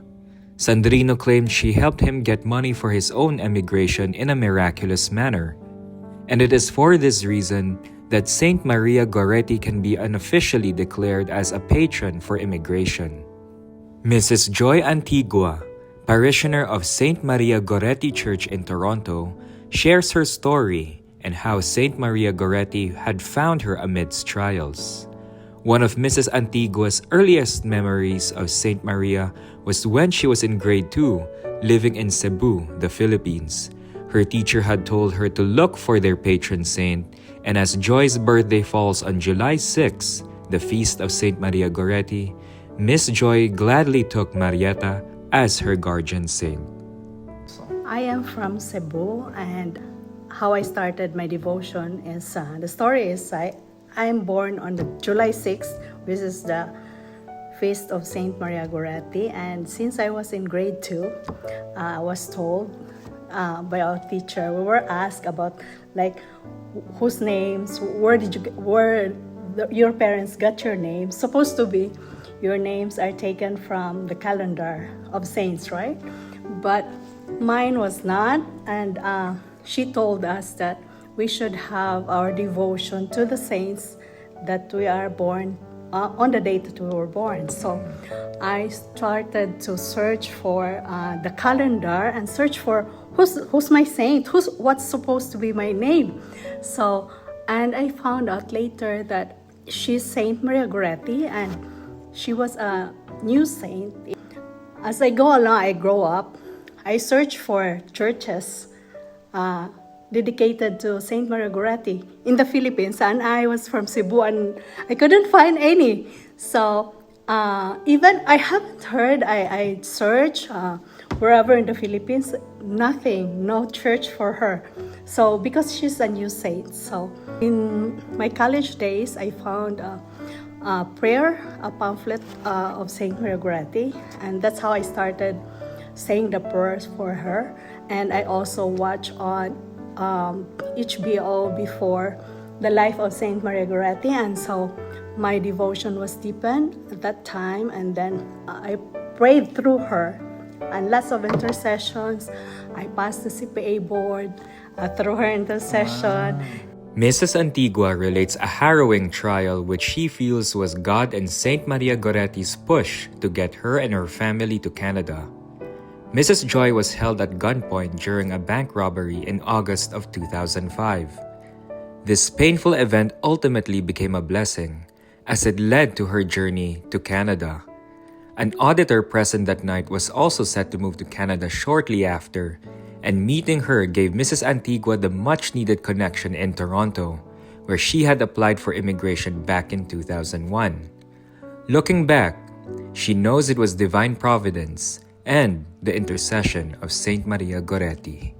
When we applied for coming here to Canada, I prayed every day with her prayer. I don't know how I found that small card of her prayer. I've been praying since on that, and then I got married and have kids. We were planning to come to Canada. We submitted our application. It was in 2001 that we applied, but it never came, the approval, until 2006. So 5 years of waiting, and I think it was the right time too, because 5 years my kids were already grown up a little bit. So they were 10 and 12 when we got the approval. When we come to Canada, I really prayed to her that we don't have friends, we don't have family here, so I don't have any connections. But I think through her intercession, I meet a friend, not a friend, a co-worker that I come to know that she's coming to Canada too, and the incident that happened in August of 2005, while Land Bank, I was working in Land Bank as a cashier. At that time, the bank was robbed, and I was in the vault and everything. And that incident, that was a very traumatic experience for me. And it was a time when my eldest son was, we worked really late hours in the bank, and my son was came to bring me dinner, and then as soon as he left, the robbers came in, and I was really, after the incident was done, I was really grateful that it happened when my son was already out of the bank, because I don't want him to experience this trauma. It was a traumatic experience for me. I'm an adult, and what could have been if my son was there? So I really prayed to her. Although our application was 5 years ago, that could be a solution. And I really prayed for that we can get away from the country, out of the country, and get my family safe outside. So, and then that's also the time I met the auditor, and she is scheduled to come to Canada in January, and I think that is God's will too, that everything was in place for us, get us prepared to be here in Canada. And then we arrived here following September. My friend, the auditor that I had come to know during that incident. When Mrs. Antigua and her family arrived in Canada, they secured an apartment, and Mrs. Joy found out that the parish church right next to their apartment was no other than St. Maria Goretti Church. Overwhelmed with emotion, Mrs. Joy wholeheartedly believes that finding that church felt as if St. Marietta's reassurance that she was with her and that she had guided her and her family to safety and to their new home. She helped us settle down here in Canada. She prepared for us an apartment. She secured an apartment for us to move in, and it's right beside the Church of St. Maria Goretti. And I couldn't help but realize that she did it for me. She did it for me. She did it for us. That happened Sunday. I did not know that the apartment was right beside the Church of St. Maria Goretti. When I came into the church, that's how I realized that I really cried, because I've been looking for the church where my saint would be. And right here when we arrived, she just met us here. I have been searching since I was in grade 2, all along, to find her here. Healing, a lot of healing. I have heard and I have listened to stories of healing due to the intercession of Maria Goretti. And every Thursday here in the parish, after Mass, I will take the first class relic of Santa Maria Goretti, and we will have a veneration of the relic, and long line of people come, and slowly the devotion is growing, and after that, after our veneration, they'll tell me the stories. Father, this is how Maria Goretti helped our family. We prayed and we asked for intercession and the healing of a family member and this and that. I tell you, I have so many stories of healing from Maria Goretti. I'm trying to document everyone, everything, and hopefully in a few months' time or in a year, we will be able to gather most of these stories. Have you heard, what about stories about like women or people who have been abused? True. Because we also have a tent of pardon here in the parish. I also built a tent of pardon, some sort of a replica of the tent of pardon in Nettuno. And of course, I cannot tell you the details, but in counseling sessions, in many of my confessions there, in the tent of pardon. So I use that as a confession area and a counseling room as well. I have so many stories of healing, of forgiveness, because of the intercession of Santa Maria Goretti. I cannot just tell the details because they are in the confession and counseling, but I have heard so many stories of healing due to the intercession of Santa Maria Goretti. Well, we had stories of women who had been blessed. We had stories of people who had encountered, significant personal difficulties, and the example, the fidelity, the strength, the faith of Saint Goretti was very inspiring and helpful to them. But her inspiration, her intercession, and her dignity was very helpful and inspiring to men and women who had experienced difficulties and wanted to maintain their dignity, their sexual integrity, and their purpose in life, their meaning in life. They don't want their, structural self to be undermined by really hard experiences that could really have, knocked people off their feet and made it psychologically difficult for them to move ahead with their lives. So all of us have examples.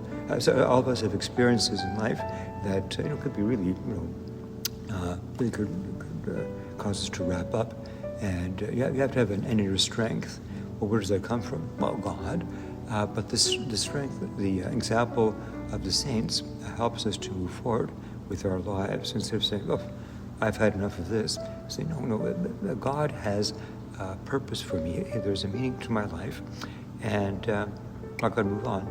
And the saints help us in that endeavor. And Saint Goretti has been very helpful to many people in that regard.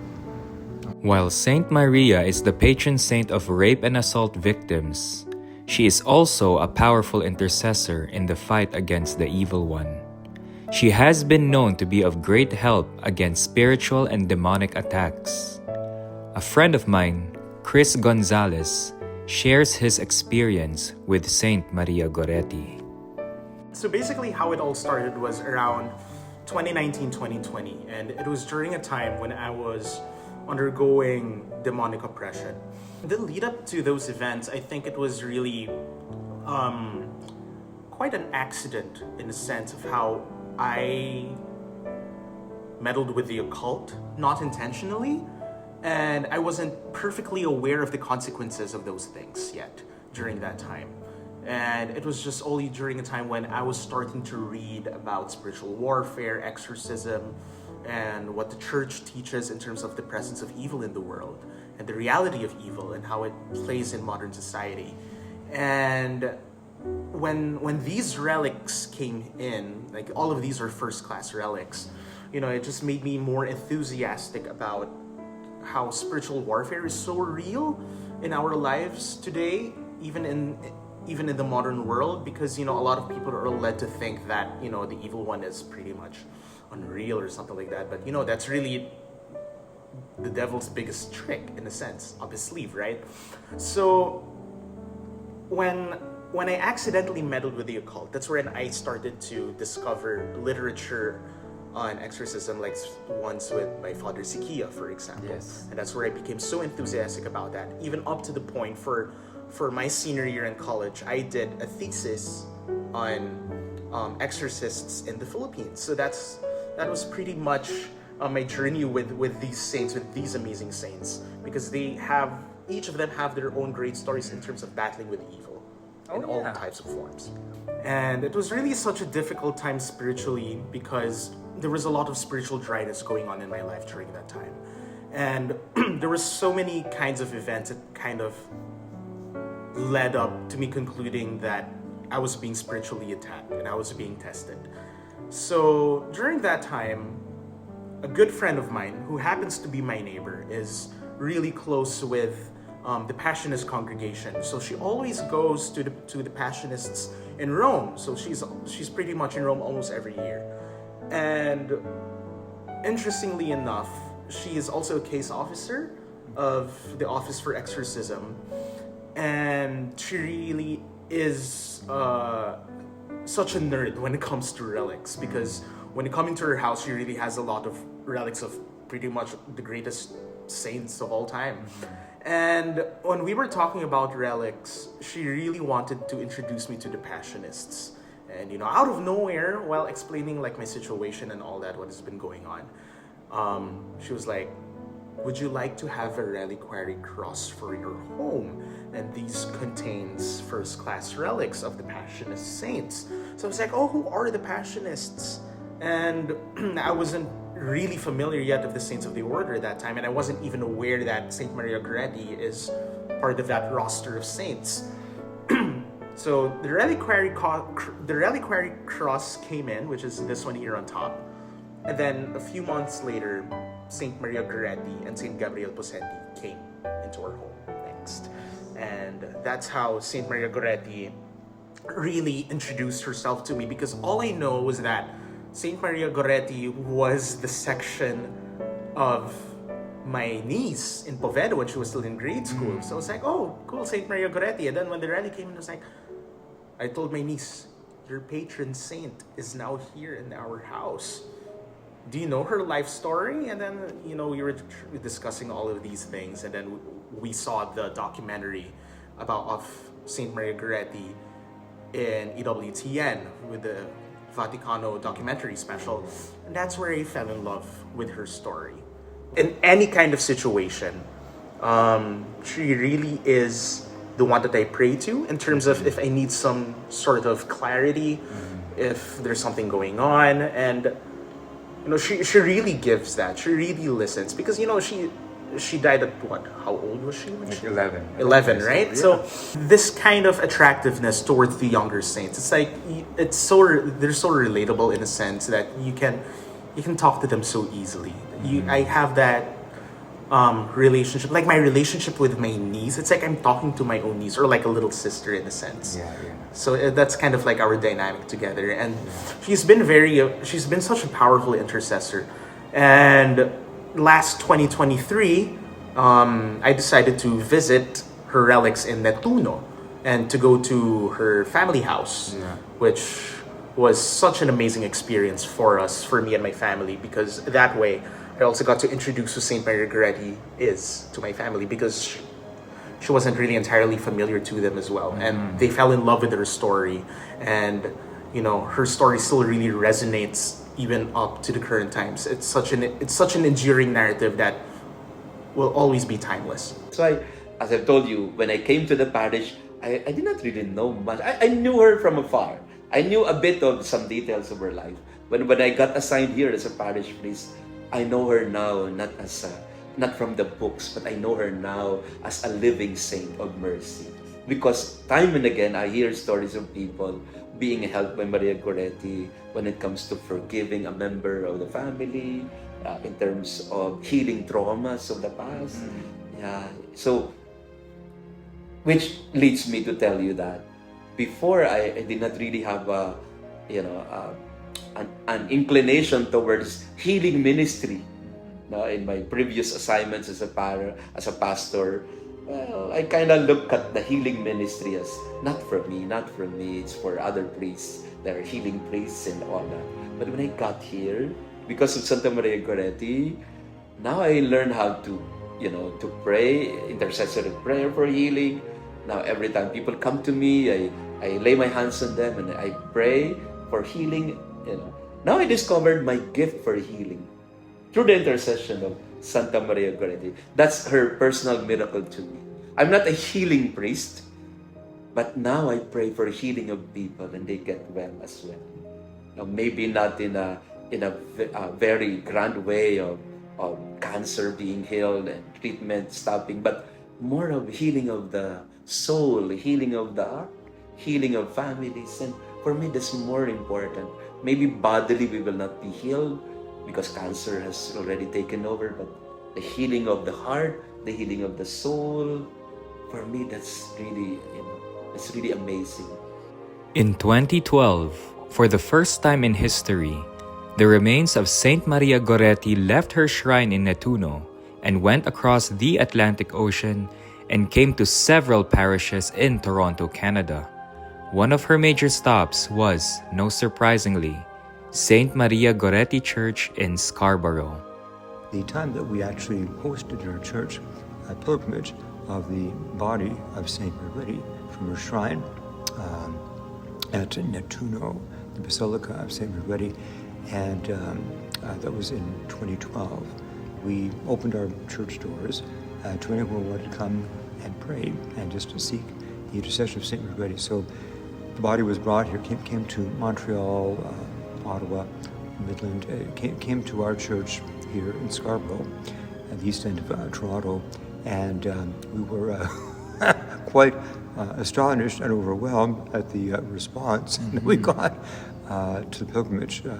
We were trying to figure out how to, we expected crowds, how to accommodate the visitors, and how to be careful not to close the church too early to allow people to come late. And as the time for a visit approached, common sense struck us. We realized we really can't close the church, actually. We had to keep it open 24/7. Right. And once the visit started, the visitors never stopped. The lineups, went up the road. We're on Kennedy Road. We're on a major street, Kennedy Road. The lineup went up the sidewalk, blocks away. So that kind of overwhelmed us. We were surprised, and we did our best to take care of our visitors. We had, refreshments, etc., special access to washrooms, and we were quite moved by the response to that pilgrimage here at our church. We witnessed many testimonies at that time, people who came and shared their experiences of receiving blessings, intercessory strength from St. Goretti, and also the media as well. The media, not usually known for their extreme religiosity, but they came sincerely to report on the event. They were very, very decent, very, very polite, and they interviewed. They spoke to some of the visitors, and they heard some very interesting stories. People whose lives were really helped by Saint Margaret's intercession. So it was quite a moving time, an important time for people to share their appreciation of Saint Goretti with each other. There were lots of tribulations, whatever trials that came through after that. But she came here in 2016, I forgot. The body of Saint Maria. The yes, body of Saint Maria 2012, Goretti in 2012. She visited here. I was really in deep trouble.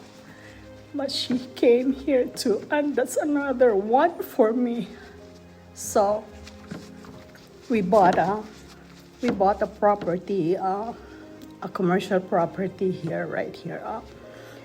It was maybe made of bad decisions, but whatever it is, it was really a trial, and I was really down, and I could not share it with family and friends because we don't want to share troubles, right? We want only to share happy moments with friends and families. we were struggling. And at that time, it was a deep consolation that she was here. She was here, and she's with me all the time in all my troubles. I'm sorry.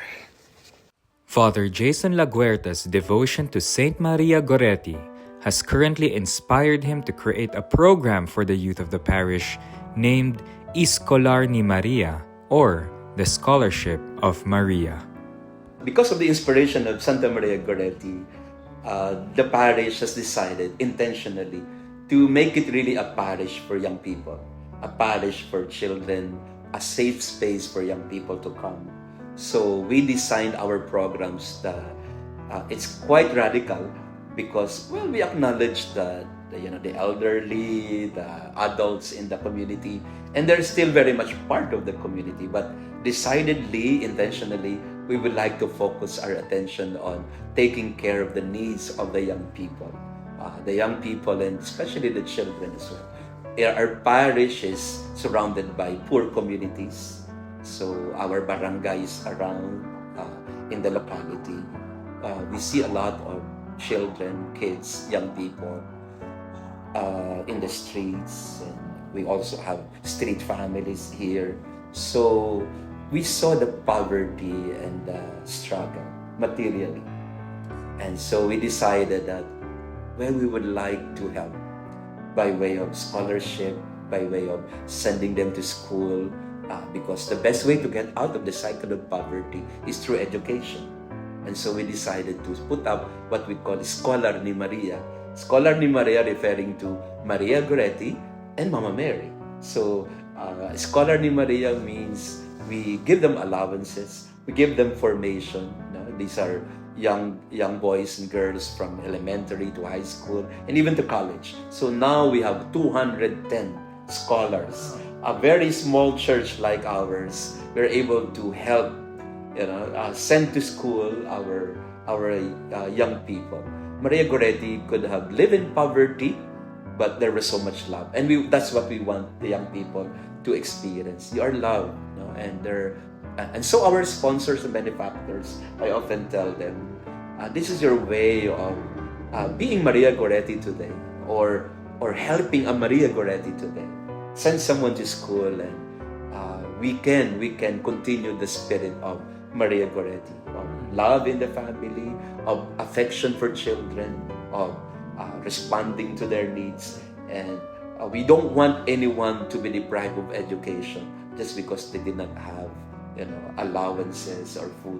Here in the Philippines, if you are in public school, you are free in terms of tuition or education. But going to school is not just free education or free tuition fee. It's really more of you need to ride a jeepney, or you need also some food or baon, we call it locally. So we assist in that sense. So we give them every week, we give them allowances for their food, for the transportation, and for whatever needs they have in school. So and every Sunday they come here for a mass with us. So we call it the Children's Mass and Youth Mass every 3 o'clock.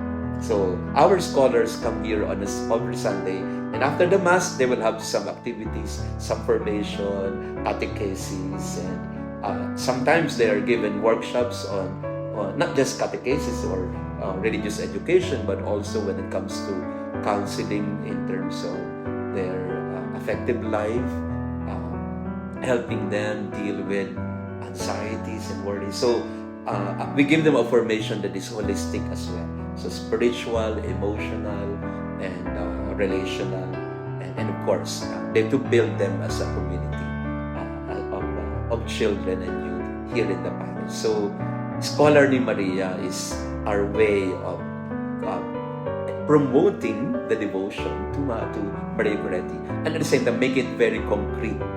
The Maria Gorettis of our time, we would like also to help them in one way or another. Scholar ni Maria is open for all who would like to donate or to help financially. So we have our bank accounts in the parish, and then they can just direct deposit, and then we will acknowledge it by giving receipts. what we want is for them to help the program. We just receive the amount or the donation, and then we spread it equally to the children. Today, the Shrine of Saint Maria Goretti in Corinaldo is a focal point for those seeking mercy and forgiveness, and it also houses important relics related to Saint Maria and the people in her life. The church is called the Church of the Pardon. It's a sanctuary status, and inside is the remains of Alessandro Serenelli, the killer, Asunta, Maria's mother, and there's an important relic here, which is Maria's arm, which she used to fend off his attacks. Visiting the shrine of Saint Maria Goretti in Corinaldo was definitely a powerful experience, especially seeing a full relic of Maria's arm, and not just any arm, but the very arm which Maria used to fight off Alessandro to protect her dignity. It was also definitely interesting seeing Alessandro buried alongside Asunta and inside the church. It is definitely a reminder that no one is ever too far gone to return to the Lord's sheepfold, and the story of Saint Maria Goretti definitely highlights that. The life of Saint Maria Goretti reflects the gospel on many levels. She was a saint in the pathway of the little ones. She was not the foundress of a religious order, a mystic, or a doctor of the church. Instead, she embodied the values of the gospel from within the home through simplicity and extraordinary virtue. Maria became a saint not through education or by rigorous prayer, but by living in faithfulness and obedience to her parents, God, and His commandments. And her shrine in Nettuno today is a testament of that.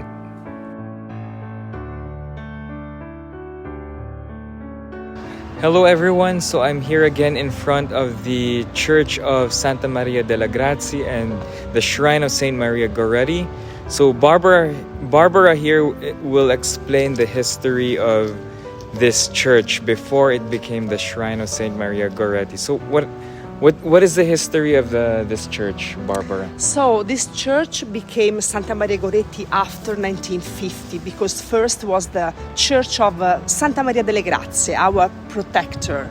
Okay, so and after 1950 became Santa Maria Goretti because in the sea some fish they found in a boat a statue of Santa Maria delle Grazie, and after that they built a church in honor of the fisher of this city, and after 1950 became Santa Maria Goretti. So now this church is Santa Maria delle Grazie and Santa Maria Goretti, both. To reach the shrine of Our Lady of Graces and Saint Maria Goretti, it is an easy 1-hour train ride from Rome.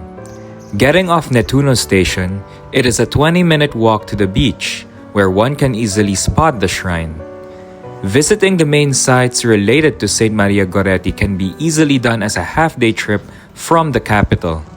I highly recommend this itinerary to pilgrims coming to Rome because it's very easy to get to, and the life of Saint Maria Goretti is just too powerful. Going inside the shrine, to see the remains of Saint Maria Goretti, you can either take the 2 staircases on the left or on the right, which will take you right down to the crypt. Don't be surprised if you are welcomed by waves of emotions once you are greeted by Saint Maria Goretti here.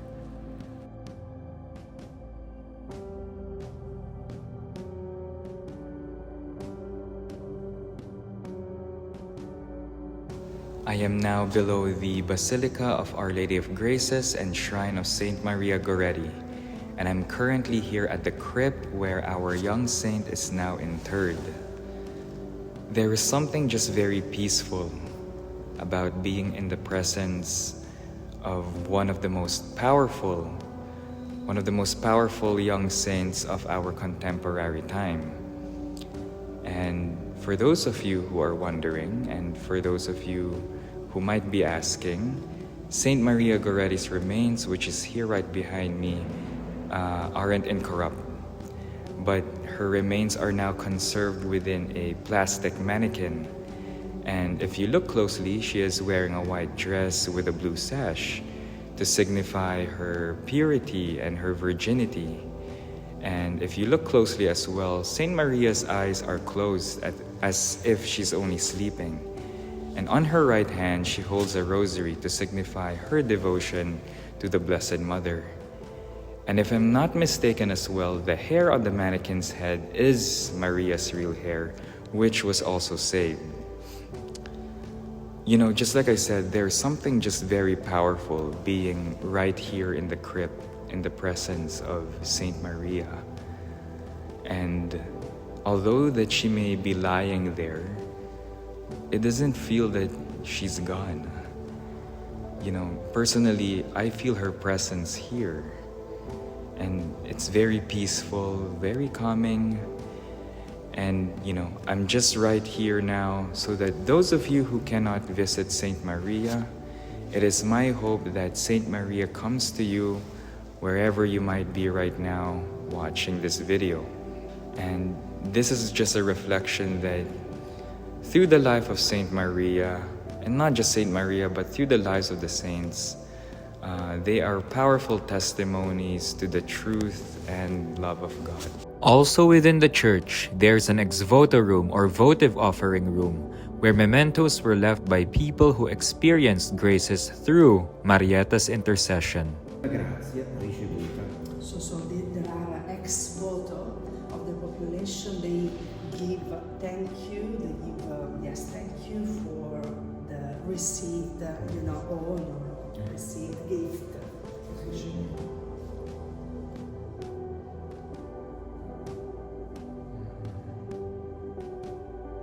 Created the first century, Santa Maria Goretti century. Nel Medio Oriente. In Asia. Yes. A pochi chilometri da Beirut. Not too far from Lebanon, Beirut in Lebanon. Yeah. Il santuario è a forma di rosa e il campanile a forma di candela. So the church, the sanctuary, it's the same shape of a rose. Have a look, and the campanile. How do you say in Italian? The bell tower. The bell, yes, the bell tower. It's the shape of a candle. Of a candle. C'è tutta una storia sotto. There is a long story, yes, about this. That's why. If you are planning to do a pilgrimage following the footsteps of Saint Maria Goretti, the most powerful site, I would say, is within the House of Martyrdom.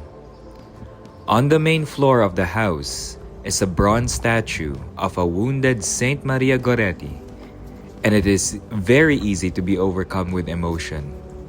While there is sadness, anger, and compassion all at once, there is the air of reverence in the room. It is impossible to be unmoved at this sight.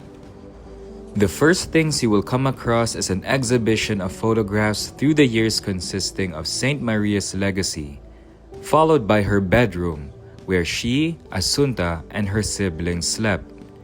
A long corridor then leads you to the oratory sanctuary where our young saint was martyred.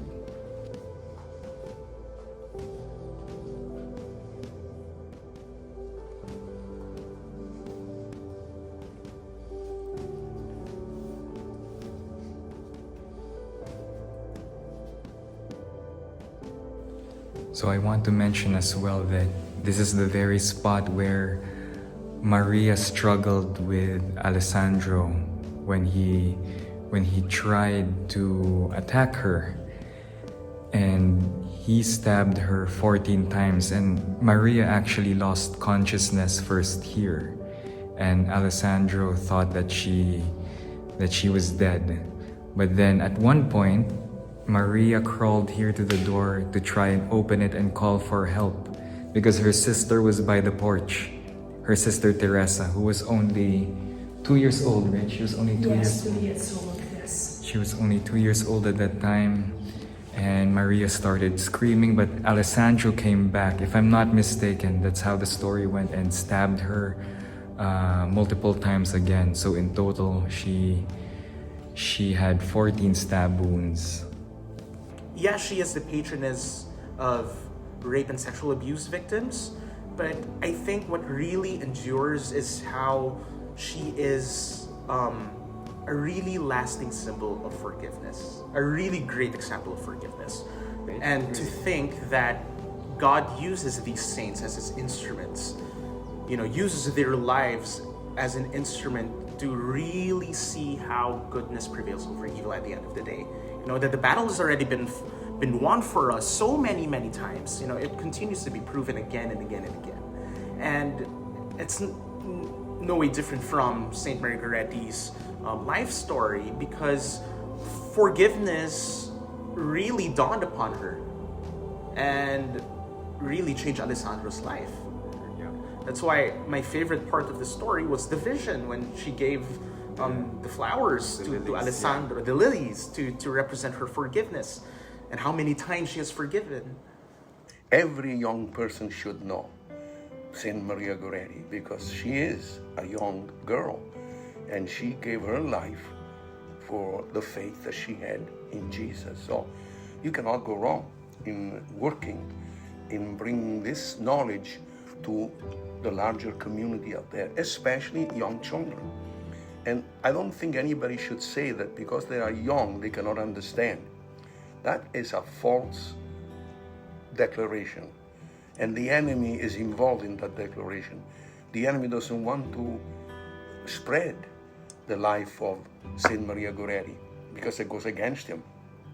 But from experience, I've been talking to kids in first, second, third grade, and that child that stood up and impressed everybody out of maybe 100 young children for grade 1, grade 2, grade 3, he declared when the question came, why do you think Saint Maria Goretti chose to die rather than to do what Alessandro was asking?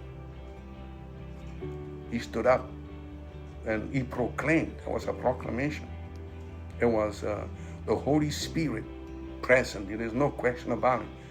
Even if he was a genius, and we're talking about kindergarten kids, I think it was first grade, and he came out.